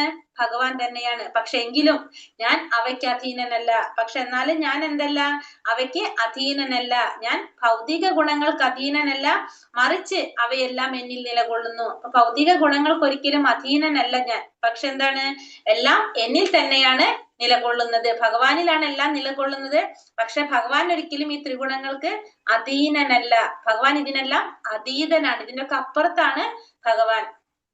രാജ്യത്തിലെ നിയമപ്രകാരം ഒരാൾ ശിക്ഷിക്കപ്പെട്ടേക്കാം, എന്നാൽ നിയമകർത്താവായ രാജാവിന് അത് ബാധകമല്ല. അതുപോലെ ഭൗതിക പ്രകൃതിയുടെ ത്രിഗുണങ്ങൾ കൃഷ്ണനിൽ നിന്നുണ്ടാകുന്നുവെങ്കിലും കൃഷ്ണൻ ഭൗതിക പ്രകൃതിക്ക് അധീനനാകുന്നില്ല. അതുകൊണ്ട് അദ്ദേഹം നിർഗുണനാകുന്നു. ഒരു രാജ്യത്ത് നിയമങ്ങൾ ഉണ്ടാകും. ആ നിയമങ്ങൾ കൊണ്ട് മറ്റുള്ളവരെ ശിക്ഷിക്കുകയും ചെയ്യും. പക്ഷെ ആ നിയമങ്ങൾ ആർക്ക് ബാധകമല്ല? രാജാവിന് ഒരിക്കലും ബാധകമല്ല. അതുപോലെ തന്നെ ഈ ഭൗതിക പ്രകൃതിയുടെ ത്രിഗുണങ്ങള് നമുക്കറിയാം. ആ ത്രിഗുണങ്ങള് ജീവാത്മാവ് അതിനനുസരിച്ച് നിൽക്കേണ്ടി വരുന്നുണ്ട് അല്ലെ? ആ ത്രിഗുണങ്ങള് ഭഗവാനിൽ നിന്ന് തന്നെയാണ് ഉണ്ടാകുന്നത്. അപ്പൊ അതുകൊണ്ട് ഗുണങ്ങൾക്ക് ഈ ഗുണങ്ങൾ ആർക്ക് ബാധ്യതയില്ല? ഭഗവാൻ കൃഷ്ണന് ഈ ഭൗതിക പ്രകൃതിയുടെ ത്രിഗുണങ്ങൾ ഒരിക്കലും ബാധിക്കുന്നില്ല. കാരണം ഭഗവാൻ ഈ പ്രകൃതിയുടെ ത്രിഗുണങ്ങൾക്ക് അതീതനാണ്. ഭഗവാൻ നിർഗുണനാണ്, ഈ ഗുണങ്ങൾക്ക് അതീതനാണ്. ഭഗവാൻ ഒരിക്കലും ഇതിന് അധീനനാകുന്നില്ല. ഭഗവാന്റെ നിയന്ത്രണത്തിലാണ് എന്ത്? ഈ ഗുണങ്ങളെല്ലാം നടക്കുന്നത്. പക്ഷെ ഭഗവാൻ ഒരിക്കലും ഇതിന് അധീനനല്ല. ഭഗവാൻ നിർഗുണനാണ്. ഇനി അടുത്ത ഇതെന്താ പറയുന്നത്? 3-ാമത്തെ ഭാഗം, ത്രിഗുണങ്ങൾ ഭഗവാന്റെ നിയന്ത്രണത്തിലാണ്. അതുകൊണ്ട് എന്ത് ചെയ്യണം? സ്വയം സമർപ്പിക്കണം. അപ്പൊ അതുകൊണ്ട് ത്രിഗുണങ്ങള് ഭഗവാന്റെ നിയന്ത്രണത്തിലാണ്. അപ്പൊ അത് സ്വയം സമർപ്പിക്കണം എന്നാണ് പറയണത്. എങ്ങനെയാണ് പറഞ്ഞത്? ത്രിപിർ ഗുണമയർ ഭാവൈരേഭി സർവമിതം ജഗത് മോഹിതം നാപി ജാനാതി മാമേത്യ പരമവ്യയം. ത്രിഗുണങ്ങളാൽ സത്വ രജസ് തമസ് വ്യാമോഹിതമായ ഈ ലോകം ഇവയ്ക്ക് അതീതനും അവ്യനുമായ എന്നെ അറിയുന്നില്ല. അപ്പൊ ത്രിഗുണങ്ങൾ കൊണ്ട് വ്യാമോഹിതമായിട്ടുള്ള ഈ ലോകം ഇവയ്ക്ക് അതീതനും അവ്യനുമായ എന്നെ അറിയുന്നില്ല. അപ്പൊ ത്രിഗുണങ്ങൾ കൊണ്ട് വ്യാമോഹിതമായിട്ടുള്ള ഈ ലോകം ഇവയ്ക്ക് അതീതനായിട്ടുള്ള, ഇവയ്ക്ക് അവ്യനുമായിട്ടുള്ള ഭഗവാനെ അറിയാനായിട്ട് ആർക്കും സാധിക്കുന്നില്ല. ത്രിഗുണങ്ങൾ കൊണ്ട് വ്യാമോഹിതനായിട്ടുള്ളത് കൊണ്ട്, ത്രിഗുണങ്ങളാൽ വ്യാമോഹിതനായിട്ടുള്ള വ്യക്തിക്ക് എന്തറിയാൻ സാധിക്കില്ല? അവയ്ക്ക് അതീതനും അതേപോലെ തന്നെ അവ്യനുമായിട്ടുള്ള ഭഗവാനെ കുറിച്ച് അറിയാനായിട്ട് സാധിക്കില്ല. നമുക്ക് ഭഗവാനെ അറിയണമെങ്കിൽ എന്ത് വേണം? ഈ 3 ഗുണങ്ങൾ നമ്മൾ മറികടക്കണം. നമ്മള് സത്വ രജസ് തമോ ഗുണങ്ങൾ മറികടന്ന് നമുക്ക് ഏത് ഗുണത്തിലെത്തണം? എവിടെ എത്തണം ഭഗവാൻ അറിയണമെങ്കിൽ? ശുദ്ധസത്വത്തിൽ അല്ലെ? ശുദ്ധസത്വത്തിൽ എത്തിയാൽ മാത്രമേ നമുക്ക് ഭഗവാൻ അറിയാനായിട്ട് സാധിക്കുള്ളൂ. ഈ 3 ഗുണങ്ങൾക്ക് അതീതനായിട്ടുള്ള ഭഗവാൻ അറിയണമെങ്കിൽ നമ്മളും എന്ത് വേണം? ഈ 3 ഗുണങ്ങളെ മറികടക്കണം. അല്ലാത്തവർക്ക് അവ്യനായിട്ടുള്ള ഭഗവാൻ അറിയാനായിട്ട് സാധിക്കുന്നില്ല. ദേവി ഹേഷ്യ ഗുണമയി മമ മായാ ദുരത്യ മാമേവായേ പ്രപത്യന്തേ മായാമേതാം തരന്തി തേ. 3 പ്രകൃതി ഗുണങ്ങൾ അടങ്ങിയ എന്റെ ദിവ്യശക്തി അതിജീവിക്കുക എളുപ്പമല്ല. എന്നാൽ എനിക്കായി സ്വയം സമർപ്പിക്കുന്നവർക്ക് അത് നിഷ്പ്രയാസം സാധിക്കും. അപ്പൊ 3 പ്രകൃതി ഗുണങ്ങൾ അടങ്ങിയിട്ടുള്ള എന്റെ ദിവ്യശക്തി അതിജീവിക്കുന്നത് അത്ര എളുപ്പമുള്ള കാര്യമല്ല. പക്ഷെ എങ്ങനെയുള്ളവർക്ക് സാധിക്കും? എനിക്കായി സ്വയം സമർപ്പിക്കുന്നവർക്ക് അത് നിഷ്പ്രയാസം സാധിക്കും. അപ്പൊ ഭഗവാന് വേണ്ടിയിട്ട് സ്വയം സമർപ്പിക്കുന്നവർക്ക് അത് നിഷ്പ്രയാസം സാധിക്കും. അപ്പൊ അല്ലാത്തവർക്ക് എന്ത് സാധിക്കില്ല? ഈ ഭഗവാന്റെ ദിവ്യശക്തിയെ അതിജീവിക്കാനായിട്ട് എളുപ്പത്തിൽ സാധിക്കില്ല. പക്ഷെ ഭഗവാന് സ്വയം സമർപ്പിക്കുന്നവർക്ക് അത് നിഷ്പ്രയാസം സാധിക്കും. കൈകാലുകൾ ബന്ധിക്കപ്പെട്ട ഒരാൾക്ക് സ്വയം സ്വതന്ത്രനാകാൻ വയ്യ. ബന്ധനത്തിൽ പെടാത്ത ഒരാൾ അയാളെ സഹായിക്കണം.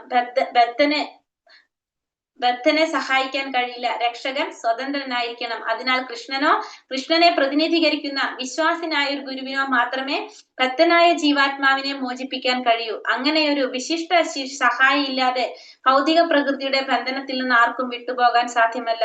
അപ്പൊ നമ്മളെ കൈകാലുകൾ ബന്ധിച്ച് വെച്ചിരിക്കുന്നതാണെങ്കിൽ നമുക്ക് എന്ത് സാധിക്കില്ല? സ്വയം സ്വതന്ത്രനാകാനായിട്ട്. നമ്മുടെ കൈയും കാലും കെട്ടിവെച്ച നമുക്ക് സ്വന്തമായിട്ട് സ്വതന്ത്രനാകാൻ സാധിക്കില്ല. നമ്മൾ എന്ത് വേണം? ആ ബന്ധനങ്ങൾ ഇല്ലാത്തൊരു വ്യക്തി നമ്മളെ സഹായിക്കണം. എന്നാൽ മാത്രമേ നമുക്ക് ഇതിൽ നിന്ന് സ്വതന്ത്രനാകാനായിട്ട് സാധിക്കുള്ളൂ. അതേപോലെ തന്നെ നമ്മൾ ഈ ഭൗതിക ലോകത്തില് ബന്ധനത്തിലാണ് നമ്മൾ. അപ്പൊ നമ്മൾ അവിടെ നിന്ന് രക്ഷപ്പെടുത്തണമെങ്കിൽ എന്ത് വേണം? ഈ ഭൗതിക ലോകത്തില് ബന്ധനമില്ലാത്തൊരു വ്യക്തി നമ്മളെ സഹായിക്കണം. അതാരായിരിക്കും? ഒന്നുകിൽ ഭഗവാൻ കൃഷ്ണൻ, അല്ലെങ്കിൽ ഭഗവാന്റെ യഥാർത്ഥ പ്രതിനിധിയായിട്ടുള്ള ഒരു വിശ്വാസിനായ ഒരു ഗുരു. ആ ഗുരുവിന് മാത്രമേ നമ്മൾ എന്ത് സാധിക്കുള്ളൂ? നമ്മളെ ഈ ബന്ധനത്തിൽ നിന്ന് രക്ഷപ്പെടുത്താനായിട്ട്, മോചിപ്പിക്കാനായിട്ട് സാധിക്കുള്ളൂ. അങ്ങനെ ഒരു വിശിഷ്ട വ്യക്തിയുടെ സഹായമില്ലാതെ നമുക്ക് എന്തിനു സാധിക്കില്ല? ഈ ഭൗതിക പ്രകൃതിയുടെ ബന്ധനത്തിൽ നിന്ന് വിട്ടുപോകാനായിട്ട് നമുക്ക് ഒരിക്കലും സാധിക്കില്ല. അപ്പൊ നമ്മളെ സഹായിക്കാൻ അവിടെ ഒരാളുടെ ആവശ്യമാണ്. അയാൾ ആരാണത്? ഒന്നുകിൽ ഭഗവാനായിരിക്കണം, അതല്ലെങ്കിൽ ഭഗവാന്റെ പ്രതിനിധി ആയിരിക്കും. അദ്ദേഹമാണ് ഗുരു.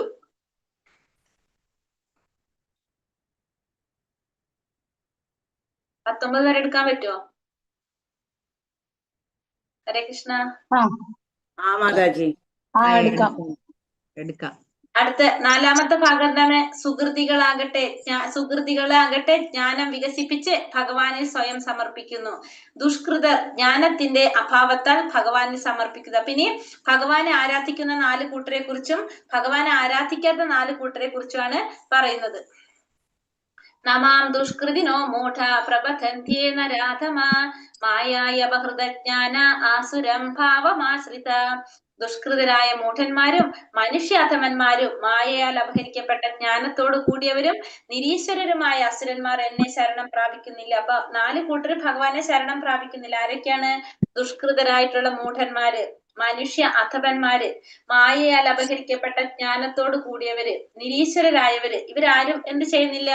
എന്നെ ശരണം പ്രാപിക്കുന്നില്ല. അപ്പൊ ഭഗവാനെ ശരണം പ്രാപിക്കാത്ത 4 കൂട്ടരാണ്. ഒന്ന് ദുഷ്കൃതരായിട്ടുള്ള മൂഢന്മാര്, മനുഷ്യ അധമന്മാര്, മായയാൽ അപഹരിക്കപ്പെട്ട ജ്ഞാനത്തോട് കൂടിയവര്, നിരീശ്വരരായവർ. ഈ 4 കൂട്ടര് ഭഗവാനെ ശരണം പ്രാപിക്കുന്നില്ല. ആരൊക്കെയാണ്? ദുഷ്കൃതരായ മൂഢന്മാർ, മനുഷ്യ അധമന്മാർ, മായയാൽ അപഹരിക്കപ്പെട്ട ജ്ഞാനത്തോട് കൂടിയവർ, നിരീശ്വരരായിട്ടുള്ള അസുരന്മാർ. ഈ 4 കൂട്ടരും ഭഗവാനെ ശരണം പ്രാപിക്കുന്നില്ല. അമേദ്യം ഭക്ഷിക്കുന്ന പന്നികൾ നെയ്യും പഞ്ചസാരയും ചേർത്തുണ്ടാക്കുന്ന പലഹാരങ്ങൾ സ്വീകരിക്കാൻ കൂട്ടാക്കാറില്ല. അശാന്ത പ്രയത്നം ചെയ്യുന്ന മൂഢന്മാരായ ഇക്കൂട്ടർ ക്ഷണികമായ ഭൗതിക ലോകത്തെ സംബന്ധിച്ച ഇന്ദ്രിയാഹ്ലാദകാരികളായ വാർത്തകൾ കേൾക്കുമെങ്കിലും ഭൗതിക ലോകത്തെ ചലിപ്പിക്കുന്ന ശാശ്വത ജീവിത ചൈതന്യത്തെ പറ്റി കേൾക്കാൻ അവർക്ക് സമയം ദുർലഭമത്രേ. അപ്പൊ അമേദ്യം ഭക്ഷിക്കുന്ന പന്നികള്, വിസർജ്യം ഭക്ഷിക്കുന്ന പന്നികൾ ഒരിക്കലും നെയ്യും പഞ്ചസാരയും ചേർത്തുണ്ടാക്കുന്ന പലഹാരങ്ങൾ സ്വീകരിക്കാൻ അവർക്ക് ഇഷ്ടമുണ്ടാവില്ല. അതേപോലെ തന്നെ എന്താണ്? അശാന്ത പ്രയത്നം ചെയ്യുന്ന മൂഢന്മാര്, അവരും എന്താണ്?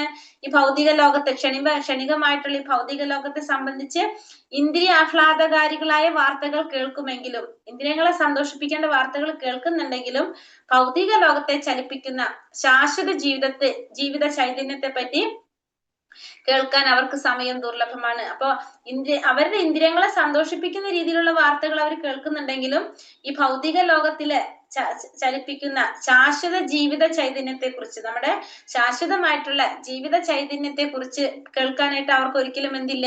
സമയമില്ല. അവരുടെ ഇന്ദ്രിയങ്ങളെ സന്തോഷിപ്പിക്കാനുള്ള വാർത്തകളാണ് അവർക്ക് കേൾക്കാൻ ഇഷ്ടം. അല്ലാത്ത നമ്മുടെ ജീവിത ചൈതന്യത്തിനെ കുറിച്ചുള്ള ശാശ്വതമായിട്ടുള്ള കാര്യങ്ങളെ കുറിച്ച് കേൾക്കാൻ അവർ ഒരിക്കലും സമയം കണ്ടെത്താറില്ല. അവര് ദുർലഭമായിട്ടുള്ളതാണ്. അപ്പൊ 4 കൂട്ടര് നമ്മൾ ഈ പറഞ്ഞത് അല്ലെ, എന്തൊക്കെയാണ്? ഫസ്റ്റത്തെ മൂഢന്മാര്, നരാധവന്മാര്, മായയാൽ അപഹരിക്കപ്പെട്ട ജ്ഞാനത്തോട് കൂടിയവര്, ആസുരി സ്വഭാവികൾ. ഈ 4 കൂട്ടരാണ് ഭഗവാനെ ശരണം പ്രാപിക്കാത്ത 4 കൂട്ടർ. ഇവര് ദുഷ്കർമ്മം ചെയ്യുന്ന ദുഷ്കൃതരാണിത്. തെറ്റായ വിധത്തിലാണ് ഇവരുടെ ബുദ്ധി ഉപയോഗിക്കുന്നത്. ആരൊക്കെയാണത്? മൂഢന്മാർ, ഭാരം ചുമക്കുന്ന കഴുതയെ പോലെ. അവരെന്താണ്? അവർ ചെയ്യുന്ന കർമ്മത്തിന്റെ അവർക്ക് ഫലം കിട്ടണമെന്ന് ആഗ്രഹിക്കുന്നവരാണ് ആര്? മൂഢന്മാര്. രണ്ടാമത്തത് മനുഷ്യന്മാരിൽ ഏറ്റവും താണവര്, നരാധമന്മാര്. മനുഷ്യരില് ഏറ്റവും താണവരാണ് ആര്? അധമന്മാരായിട്ടുള്ള മനുഷ്യര്. പിന്നെന്താണ്? ആസുര സ്വഭാവത്തിലുള്ളവര്, ഭഗവത് വ്യക്തിത്വത്തിൽ ഈർഷ്യയുള്ള നിരീശ്വരവാദികളാണ് ആര്? ആസുര സ്വഭാവത്തിലുള്ളവര്. പിന്നെ അപഹൃതജ്ഞാനം, മായികമായ ഭൗതിക ശക്തിയാൽ അവരുടെ ആർജിത ജ്ഞാനമെല്ലാം നഷ്ടപ്പെട്ടിരിക്കും. അതായത് ഭൗതികമായിട്ടുള്ള ശക്തി കൊണ്ട്, മായികമായ ഭൗതിക ശക്തി കൊണ്ട് അവര് കുറെ അറിവ് നേടിയിട്ടുണ്ടാവും. പക്ഷെ അതൊക്കെ എങ്ങനെയായിരിക്കും? അപ്പൊ മായികമായ അറിവായിരിക്കും. അതല്ലെങ്കിൽ എന്താണ്? നഷ്ടപ്പെട്ടു പോയിട്ടുണ്ടാവും അത്തരത്തിലുള്ള അറിവുകള്. അതായത് അവര് ഭൗതിക ലോകത്തിലെ മായുമായിട്ട് ബന്ധപ്പെട്ട അറിവുകളാണ് അവർക്ക് കിട്ടുന്നത്. ഭൗതിക ലോകത്തിൽ ഇപ്പൊ നമ്മൾ പഠിക്കുന്ന എല്ലാം അറിവും എന്താണ്? തെറ്റായ അറിവാന്ന് നമുക്ക് പറയാം. അത് എന്തുകൊണ്ടാണ് അങ്ങനെ പറയുന്നത്? ഭൗതിക ലോകത്തിലെ നമ്മുടെ അറിവ് തെറ്റായ അറിവാണെന്ന് നമ്മൾ പറയാൻ കാരണം നമുക്ക് ആരെ കുറിച്ചാണ് ശരിയായ അറിവ്? ഭഗവാനെ കുറിച്ചുള്ളതാണ് ഭഗവാനെ ശരിയായത്. കുറിച്ചുള്ള അറിവ് അല്ലെ? ഭഗവാനെ കുറിച്ചുള്ള അറിവാണ് ശരിയായ അറിവ്. അത് എന്തുകൊണ്ടത് പറയാൻ കാരണം നമുക്ക് ആ ശരിയായ വഴിയിലേക്ക് പോകണമെങ്കിൽ നമ്മൾ അറിയേണ്ടത് എന്താണ്? ഭഗവാനെ കുറിച്ചാണ് അറിയേണ്ടത്. അല്ലാത്ത അറിവുകളെല്ലാം എന്താണ്? തെറ്റായ അറിവാണെന്ന് പറയാം. അതാണ് മായ എന്ന് പറയുന്നത്. മായയിലുള്ള ഇല്ലാത്തതെന്ന് പറയാം നമുക്ക്. ചതുർവിധാ ഭജന്തേ ജനാ സുകൃതിനോർജുന ആർത്തോ ജിജ്ഞാസുരാർത്ഥാർത്ഥി ജ്ഞാനി ച ഭരതർഷഭ. ഹേ ഭരതകുല ശ്രേഷ്ഠ, സുകൃതികളായ 4 കൂട്ടരാണ് എന്നെ ഭജിക്കുന്നത്. ദുഃഖിതൻ, ധനകാംക്ഷി, ജിജ്ഞാസു, പരമസത്യത്തെ അന്വേഷിക്കുന്ന ജ്ഞാനി. ഇനി ഭഗവാനെ ഭജിക്കുന്ന 4 കൂട്ടരെ കുറിച്ചാണ് പറയുന്നത്. ആരൊക്കെയാണ്? ദുഃഖിതൻ, ധനകാംക്ഷി, ജിജ്ഞാസു, ജ്ഞാനി. പരമസത്യത്തെ അന്വേഷിക്കുന്ന ജ്ഞാനി. നമ്മളത് ഒന്നാമത്തെ ലെവലിൽ ഇതിന് ഉദാഹരണമൊക്കെ കണ്ടിട്ടുണ്ടായിരുന്നു അല്ലെ?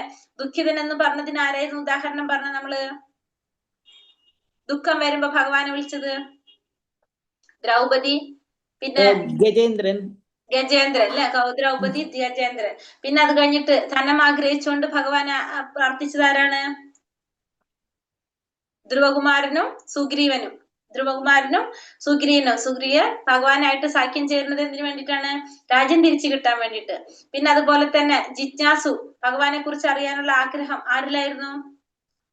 പരീക്ഷിത്ത് മഹാരാജാവും പിന്നെ ശൗനകാദി ഋഷികള്, നൈമിഷാരണ്യത്തിലെ ഋഷിമാരും. പിന്നെ ജ്ഞാനിക്ക് ആരായിരുന്നു ഉദാഹരണം നമ്മൾ കണ്ടത്?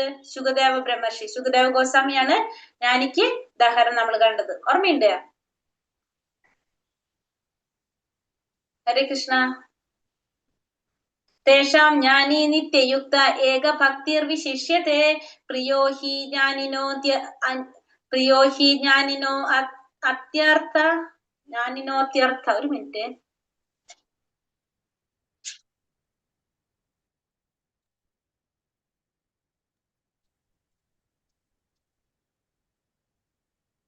തേഷാം ജ്ഞാനി നിത്യയുക്ത ഏക ഭക്തിർവിശിഷ്യത്തെ പ്രിയോ ഹി ജ്ഞാനിനോത്യർത്ഥ അഹം സാക്ഷ മമ പ്രിയഃ. ഹേ ഭരതകുലശ്രേഷ്ഠ, സുകൃതികളായ 4 കൂട്ടരാണ് ജ്ഞാനസാഹിതമായ ശുദ്ധ ഭക്തിയുടെ സേവന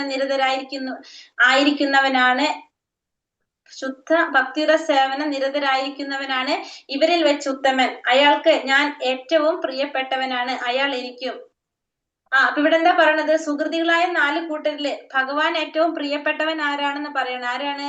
ഭക്തിയുടെ സേവനം ചെയ്തിരിക്കുന്നവനാണ് ഭഗവാൻ ഏറ്റവും പ്രിയപ്പെട്ടവൻ. ഭക്തിയുടെ സേവനം ചെയ്തിരിക്കുന്ന ജ്ഞാനിയാണ് ഭഗവാന് ഏറ്റവും പ്രിയപ്പെട്ടവനാണെന്ന് ഭഗവാൻ പറയുന്നത്. എന്തുകൊണ്ടാണ്? ഏറ്റവും പ്രിയപ്പെട്ടവൻ ജ്ഞാനിയാണ് എന്നാണ് ഇവിടെ ഭഗവാൻ പറയുന്നത്. ഭക്തിയുടെ സേവനത്തിന് നിരതനായിരിക്കുന്ന ഇവരിൽ ഏറ്റവും വെച്ച് ഉത്തമനായിട്ടുള്ളത് ജ്ഞാനിയാണെന്ന് ഭഗവാൻ പറയാണ്. എന്തുകൊണ്ടാണ് ജ്ഞാനി പ്രിയപ്പെട്ടവനാണെന്ന് പറയാൻ കാരണം? ജ്ഞാനിക്ക് എന്ത് മാത്രമേ ആഗ്രഹമുള്ളൂ? ഭഗവാനെ കുറിച്ച് അറിയണമെന്ന് മാത്രമേ ആഗ്രഹമുള്ളൂ. ഭൗതികമായ ആഗ്രഹങ്ങള് ഇത് വേണമെന്ന് ധനം ആഗ്രഹിച്ചുകൊണ്ടോ ദുഃഖം മാറാനൊന്നും അല്ല ആര് ഭഗവാനെ ഭജിക്കുന്നത്. ഭഗവാനെ കുറിച്ച് ആഗ്രഹം കൊണ്ട് മാത്രം. അപ്പൊ അതുകൊണ്ടാണ് ജ്ഞാനി ഭൗതികമായ സുഖങ്ങൾക്ക് വേണ്ടിയിട്ടല്ല ജ്ഞാനി ഭഗവാനെ ആരാധിക്കുന്നത്. അപ്പൊ 4 കൂട്ടരിൽ ഉത്തമൻ ആരാണ്? ദുഃഖിതൻ, ജ്ഞാനി, ജിജ്ഞാസു, ധനകാംക്ഷി. ഇതിൽ ആരാണ് ഉത്തമൻ? ജ്ഞാനിയാണ് ഏറ്റവും ഉത്തമൻ എന്ന് ഭഗവാൻ പറയുന്നു. കാരണം പരമസത്യത്തെ കുറിച്ച് അറിവുള്ളവനും ഭൗതികമായ എല്ലാ ആശകളിൽ നിന്നും വിമുക്തി നേടിയവനാണ്. അപ്പൊ ഭഗവാനെ കുറിച്ച് അറിയണമെന്ന് മാത്രമേ ആർക്കുള്ളൂ? ജ്ഞാനിക്കുള്ളൂ. ഭക്തിയുടെ സേവന നിരതനായിരിക്കുന്നു ഭഗവാൻ. അയാൾക്ക് ഏറ്റവും പ്രിയപ്പെട്ടവനാണ് ഭഗവാൻ, അയാള് പ്രിയപ്പെട്ടവനായിരിക്കും. അപ്പൊ ഭക്തിയുടെ സേവനം അപ്പൊ ഭഗവാൻ ഏറ്റവും പ്രിയപ്പെട്ട ഭക്തനായിരിക്കും, ഭക്തൻ ഏറ്റവും പ്രിയപ്പെട്ടതും ഭഗവാനെ ആയിരിക്കും. പരമപുരുഷനായ ഭഗവാന്റെ അതീന്ദ്രിയ ഭാവത്തെ കുറിച്ചുള്ള ശുദ്ധമായ ജ്ഞാനം നേടിയ ഒരാളെ ഭൗതിക കൽമഷങ്ങൾ ബാധിക്കുന്നില്ല. അപ്പൊ പരമപുരുഷനായിട്ടുള്ള ഭഗവാന്റെ ഈ അതീന്ദ്രിയമായ ഭാവത്തെ കുറിച്ച് അറിവ് നേടിയിട്ടുള്ള ഒരു വ്യക്തി എന്ത് ബാധിക്കുന്നില്ല? ഭൗതികമായ കൽമഷങ്ങളൊന്നും ആ വ്യക്തിയെ ബാധിക്കുന്നില്ല. ഉദാര സർവ ഏവൈതേ ജ്ഞാനി ത്വാത്മൈവ മേമതം ആസ്ഥിതാ സഹി യുക്താത്മാ മാമേവാനുത്തമാം ഗതി. ഈ ഭക്തന്മാരെല്ലാം മഹാത്മാക്കൾ തന്നെ എന്നതിന് സംശയമില്ല. എന്നാൽ ആരാണോ എന്റെ തത്വത്തെ ഗ്രഹിക്കുന്നത് അയാൾ എന്നിൽ അന്യനായി ഞാൻ കരുതുന്നില്ല. അയാൾ എന്റെ ദിവ്യ സേവനത്തിൽ ഏർപ്പെട്ടിരിക്കുകയാൽ സർവോന്നതനും പരിപൂർണവുമായ ആത്യന്തിക ലക്ഷ്യത്തിൽ നിശ്ചയമായും എത്തിച്ചേരും. ഈ ഭക്തന്മാരെല്ലാം അങ്ങനെയുള്ളവരാണ്. മഹാത്മാക്കൾ തന്നെയാണ്, അതിന് യാതൊരു സംശയവുമില്ല. പക്ഷെ ആരാണോ ഭഗവാന്റെ തത്വങ്ങൾ ഗ്രഹിക്കുന്നത്, അയാള് എന്നിൽ തന്നെ അന്യനായി, അയാള് എന്നിൽ തന്നെ അന്യനായി ഞാൻ കരുതുന്നില്ല. ഭഗവാന്റെ തത്വങ്ങൾ ഗ്രഹിക്കുന്നവർ ഒരിക്കലും അന്യനായിട്ട് കരുതുന്നില്ല. അയാൾ എന്റെ ദിവ്യ സേവനത്തിൽ ഏർപ്പെട്ടിരിക്കുന്നത് കൊണ്ട് തന്നെ സർവോന്നതമായിട്ടുള്ളതും പരിപൂർണമായിട്ടുള്ള ആത്യന്തിക ലക്ഷ്യത്തിൽ നിശ്ചയമായിട്ടും എത്തിച്ചേരാനായിട്ട് ആൾക്ക് സാധിക്കും. സർവോന്നതമായിട്ടുള്ളതും പരിപൂർണമായിട്ടുള്ള ആത്യന്തിക ലക്ഷ്യം, ആ ഭഗവത് ധാമത്തിലേക്ക് എത്തിച്ചേരാൻ ആർക്ക് സാധിക്കും? ഈ മഹാത്മാക്കളായിട്ടുള്ള ഭക്തന്, ജ്ഞാനിക്ക് സാധിക്കും. അപ്പൊ ഇവർക്ക് എങ്ങനെ സാധിക്കുന്നത്? ഈ 4 കൂട്ടരും ശുദ്ധഭക്തന്മാരല്ല, പക്ഷെ ഇവർക്ക് എന്ത് സാധിക്കും? ഇവര് സേവനം ചെയ്ത് ചെയ്ത് ചെയ്ത് അവർക്ക് പതുക്കെ എന്തിലേക്ക് ഉയരാൻ സാധിക്കും? ആ ഭക്തന്റെ ലെവലിലേക്ക് ഉയരാനായിട്ട് ഇവർക്ക് സാധിക്കും. ജ്ഞാനം സ്വല്പം കുറഞ്ഞു പോയി എന്നതുകൊണ്ട് ഭക്തന്മാർ ഭഗവത് കരുണയ്ക്ക് പാത്രീഭവിക്കാതെ വരുന്നില്ല. ഏത് ഉദ്ദേശത്തോടു കൂടിയാണെങ്കിലും കൃഷ്ണനെ അഭയം പ്രാപിക്കുന്നവർ മഹാത്മാക്കളാണ്. ഇവരെല്ലാം മഹാമനസ്കരാകുന്നെന്ന് ഭഗവാൻ പറഞ്ഞു. അപ്പൊ എന്ത് ഉദ്ദേശത്തിലായാലും നമ്മൾ ഭഗവാനെ ശരണം പ്രാപിക്കുകയാണെങ്കിൽ നമ്മൾ ആര് തന്നെയാണ്? മഹാത്മാക്കളാണ്. ചിലപ്പോ ദുഃഖം കൊണ്ടായിരിക്കാം, ധനം ആഗ്രഹിച്ചുകൊണ്ടായിരിക്കാം, പക്ഷെ എന്താണ്, എങ്ങനെയായാലും നമ്മൾ ഭഗവാനെ ശരണം പ്രാപിക്കുകയാണെങ്കിൽ നമ്മൾ എങ്ങനെയുള്ളവരാണ്? മഹാത്മാക്കൾ തന്നെയാണ്. അവരെല്ലാവരും മഹാമനസ്കരാകുന്നുവെന്നും ഭഗവാൻ പറയുന്നു. പൂർണ്ണജ്ഞാനമുള്ള ഭക്തനാണ് ഭഗവാൻ ഏറ്റവും പ്രിയപ്പെട്ടവൻ. എന്തുകൊണ്ടെന്നാൽ പ്രേമപൂർവം ഭഗവാനെ സേവിക്കൽ മാത്രമാണ് അയാളുടെ ലക്ഷ്യം. അങ്ങനെയുള്ള ഭക്തന് ഭഗവത് സേവനമോ സമ്പർക്കമോ കൂടാതെ ഒരു നിമിഷം പോലും ജീവിക്കാനാവില്ല. കൃഷ്ണനും തന്റെ ഭക്തനോട് അതിയായ സ്നേഹമുള്ളതിനാൽ ഒരിക്കലും വേർപെട്ടു പോകാൻ കഴിയില്ല. ഭഗവാന് ഏറ്റവും പ്രിയപ്പെട്ടത് ആരാണെന്ന് പറയാണ്? ജ്ഞാനിയാണെന്ന് പറയാണ്. കാരണം എന്താണ്? അജ്ഞാനിക്ക് ഭഗവാനുമായിട്ട് പ്രേമപൂർവ്വം ഭഗവാനെ സേവിക്കാന്ന് മാത്രമാണ് അയാളുടെ ലക്ഷ്യം. ഭൗതികമായ ആഗ്രഹങ്ങളൊന്നും അയാൾക്കില്ല. മാത്രമല്ല എന്താണ്, ഒരു നിമിഷം പോലും ഭഗവാന്റെ സേവനം ചെയ്യാതെ, ഭഗവാനുമായിട്ട് സമ്പർക്കം പുലർത്താതെ ആ ജ്ഞാനിക്ക് ജീവിക്കാനായിട്ട് സാധിക്കില്ല. ഭഗവാനും ഭഗവാന്റെ ഭക്തനോട് അതിയായ സ്നേഹമുള്ളത് കൊണ്ട് ഒരിക്കലും എന്ത് സംഭവിക്കുന്നില്ല? രണ്ടുപേരും വേർപെട്ട് കഴിയാനായിട്ട് പോകുന്നില്ല. ബഹൂനാം ജന്മനാമന്തേ ജ്ഞാനവാൻ മാം പ്രപദ്യതേ വസുദേവ സർവമിതി സാ മഹാത്മാസു ദുർലഭ. അസംഖ്യം ജനന മരണങ്ങൾക്ക് ശേഷം ജ്ഞാനവാനായ വ്യക്തി സർവജ്ഞനാണ്. കാരണങ്ങൾക്ക് കാരണഭൂതനും സർവവ്യാപിയും എന്ന് മനസ്സിലാക്കി അവർ എന്നെ ശരണം പ്രാപിക്കുന്നു. അപ്രകാരമുള്ള മഹാത്മാക്കൾ വളരെ വിരളമാണ്. അപ്പൊ കുറെ ജന്മങ്ങൾക്ക് ശേഷമാണ് എന്ത് സാധിക്കുന്നത്? ജ്ഞാനവാനായ വ്യക്തിക്ക് സർവജ്ഞനാകാൻ സാധിക്കുന്നത്. അപ്പൊ അങ്ങനെ ആകുമ്പോ ആ വ്യക്തിക്ക് എന്ത് മനസ്സിലാക്കാൻ സാധിക്കും? കാരണങ്ങൾക്കും കാരണഭൂതനും സർവവ്യാപിയുമാണ് ഭഗവാൻ എന്ന് മനസ്സിലാക്കിയിട്ട് അവരെന്ത് ചെയ്യും? ഭഗവാനെ ശരണം പ്രാപിക്കും. അപ്പൊ അത്തരത്തിലുള്ള മഹാത്മാക്കൾ വളരെ കുറവുമായിരിക്കും, വളരെ വിരളമായിരിക്കും അത്തരത്തിലുള്ള മഹാത്മാക്കൾ. അപ്പൊ അനേകം ജനന മരണങ്ങൾക്ക് ശേഷമാണ് ജ്ഞാനവാനായിട്ടുള്ള ഒരു വ്യക്തി സർവജ്ഞനാകുന്നത്. എല്ലാ കാരണങ്ങൾക്കും കാരണൻ ആരാണ്? ഭഗവാനാണ്. ഈശ്വര പരമകൃഷ്ണ സച്ചിദാനന്ദ വിഗ്രഹ അനാദിരാദിർ ഗോവിന്ദ സർവകാരണ കാരണം. എന്തില് പറയുന്നതാണിത്? ബ്രഹ്മസംഹിതയില് ബ്രഹ്മാവ് സ്തുതിക്കുന്നതാണ് അല്ലെ. അപ്പൊ എല്ലാ കാരണങ്ങൾക്കും കാരണൻ ആരാണ്? ഭഗവാനാണ്. സർവവ്യാപിയുമാണ് ഭഗവാൻ എന്ന് മനസ്സിലാക്കിയിട്ട് അവരെന്ത് ചെയ്യും? ഭഗവാനെ ശരണം പ്രാപിക്കും. അപ്രകാരമുള്ള മഹാത്മാക്കൾ വളരെ വിരളമാണ്. 5ാമത്തെ ഭാഗം നാളെ എടുക്കാം നമുക്ക്. ഹരേ കൃഷ്ണ കൃഷ്ണ കൃഷ്ണ ഹരേ ഹരേ, ഹരേ രാമ രാമ രാമ ഹരേ ഹരേ. വഞ്ചാകൽപതരൂപേശ്ച കൃപാ സിന്ധോഭ്യവച പതിതാനാം പാവനേഭ്യോ വൈഷ്ണവേഭ്യോ നമോ നമഃ. അനന്തകോടി വൈഷ്ണവവൃന്ദ കി ജയ്. ശ്രീല പ്രഭുപാദ് കി ജയ്. ഗുരുദേവ് കി ജയ്. നിതായ് ഗൗര പ്രേമാനന്ദേ. ഹരി ഹരി ബോൾ. ഹരേ കൃഷ്ണ.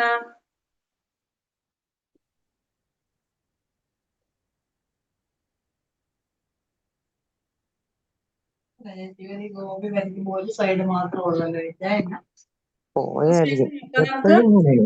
ഭക്തിയിലൂടെ സാക്ഷാത്കാരം നേടിയവർക്ക് ഉദാഹരണം എന്തൊക്കെയാണ്? ആരൊക്കെയാണ്? മാതാജി ലീവ് ചെയ്തോട്ടെ? ചെയ്തോളൂ.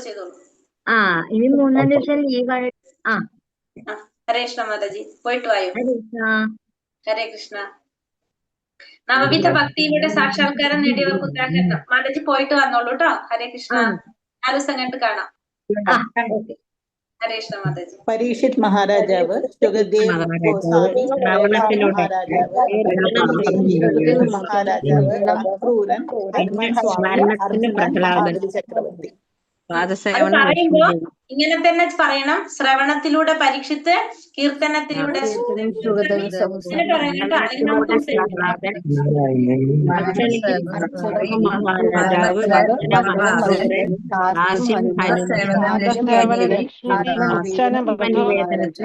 വന്ദനം അക്രൂരൻ ദാസ്യ ഹനുമാൻ ആത്മനിവേദന മഹാബലി ചക്രവർത്തി. ഹനുമാൻ ആത്മസാക്ഷാത്കാരം മഹാബലി ചക്രവർത്തി.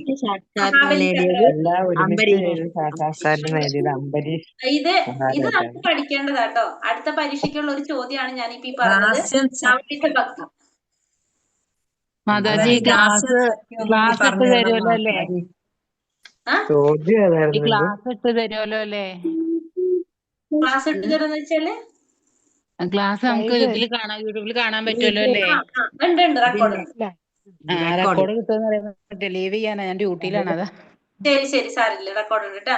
ഈ നവവിധ ഭക്തി ഞാൻ ആദ്യമേ പറഞ്ഞ ഒരു ചോദ്യമാണ്. രണ്ടാമത്തെ ക്വസ്റ്റ്യൻ പേപ്പറിലെ 2ാമത്തെ സെക്ഷന്റെ. അപ്പൊ നവവിധ ഭക്തി പഠിച്ചോളൂ എല്ലാവരും കേട്ടോ. ദാസ്യം സഖ്യം ഒന്നും കൂടി പറഞ്ഞു തരുമോ മാതാജി? അതായത് ആ ശ്ലോകം പഠിച്ചാൽ മതി. നിങ്ങള് പഠിക്കുമ്പോ ശ്ലോകം പഠിക്കുമ്പോ നമുക്ക് അല്ല, ഉദാഹരണം പറഞ്ഞതിന്റെ ദാസ്യം സഖ്യം ശ്ലോകം പഠിച്ചാൽ മതി. ശ്ലോകം പഠിക്കുമ്പോ നമുക്കത് ഓർമ്മ നിൽക്കും. എന്താണ്? ശ്രവണം, കീർത്തനം, വിഷ്ണു സ്മരണം, പാദസേവനം, അർച്ചനം, വന്ദനം, ദാസ്യം, സാഖ്യം, ആത്മനിവേദനം. ശ്രവണം എന്ന് പറഞ്ഞത് ശ്രവണത്തിലൂടെ പരീക്ഷിത്ത് മഹാരാജാവ്, കീർത്തനത്തിലൂടെ ശുകദേവ ഗോസ്വാമി, ശ്രവണം, കീർത്തനം, വിഷ്ണു സ്മരണം, ഭഗവാനെ സ്മരിച്ചുകൊണ്ടിരിക്കുന്നത് പ്രഹ്ലാദ മഹാരാജാവ്, പിന്നെന്താണ്? ശ്രവണം, കീർത്തനം, വിഷ്ണു സ്മരണം, പാദസേവനം ലക്ഷ്മി ദേവി, അർച്ചനം പൃഥു മഹാരാജാവ്, വന്ദനം അക്രൂരൻ, വന്ദനം സഖ്യം അല്ലെ, ദാസ്യം ഹനുമാൻ സ്വാമി, സഖ്യം അർജുനൻ, ആത്മനിവേദനം മഹാബലി ചക്രവർത്തി. ആധ്യാത്മിക ശക്തിയുടെയും ഭൗതിക ശക്തിയുടെയും ഉറവിടം ആരാണ്? ഭഗവാൻ ശ്രീകൃഷ്ണൻ. ഭഗവാന്റെ ഭിന്നമായ ഭൗതിക പ്രകൃതിയിൽ എന്തെല്ലാം അടങ്ങിയിട്ടുണ്ട്?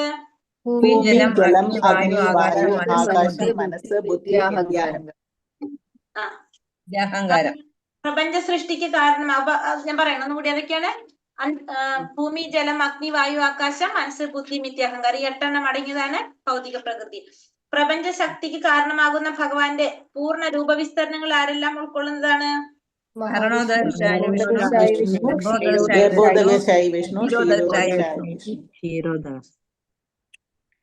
ത്രിഗുണങ്ങൾ ഏതൊക്കെയാണ്?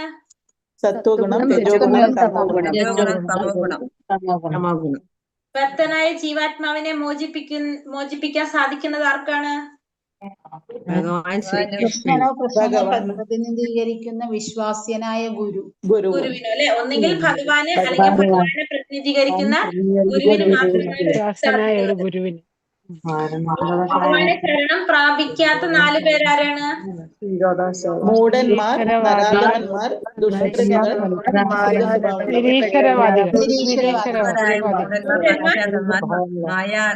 മായാലബന്ധിക്കപ്പെട്ട ജ്ഞാനത്തോടു കൂടിയവർ, മനുഷ്യാധമന്മാർ,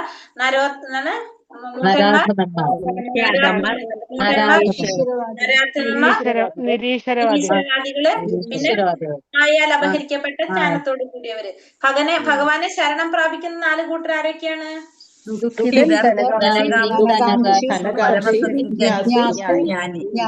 ആർത്തോ, ജിജ്ഞാസു, അർത്ഥാർത്ഥി, ജ്ഞാനി. ധനകാംക്ഷി, ദുഃഖിതൻ, ജ്ഞാനി, ജിജ്ഞാസു. 4 കൂട്ടരാണ് ഭഗവാനെ ശരണം പ്രാപിക്കുന്നത്.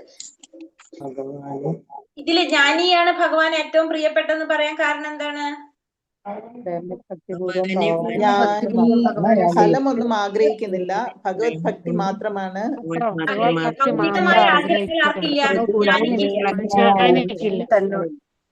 ജ്ഞാനിക്ക് ഭൗതികമായ ആഗ്രഹങ്ങളൊന്നുമില്ല. ഭഗവാനെ കുറിച്ച് അറിയാന്ന് മാത്രമേ ആരാഗ്രഹിക്കുന്നുള്ളൂ? ജ്ഞാനി ആഗ്രഹിക്കുന്നു. അതുകൊണ്ടാണ് ഭഗവാന് പ്രിയപ്പെട്ടതായിട്ട് പറയുന്നത്. ഇതുവരെ എടുത്തതിൽ എന്തെങ്കിലും സംശയങ്ങളുണ്ടോ?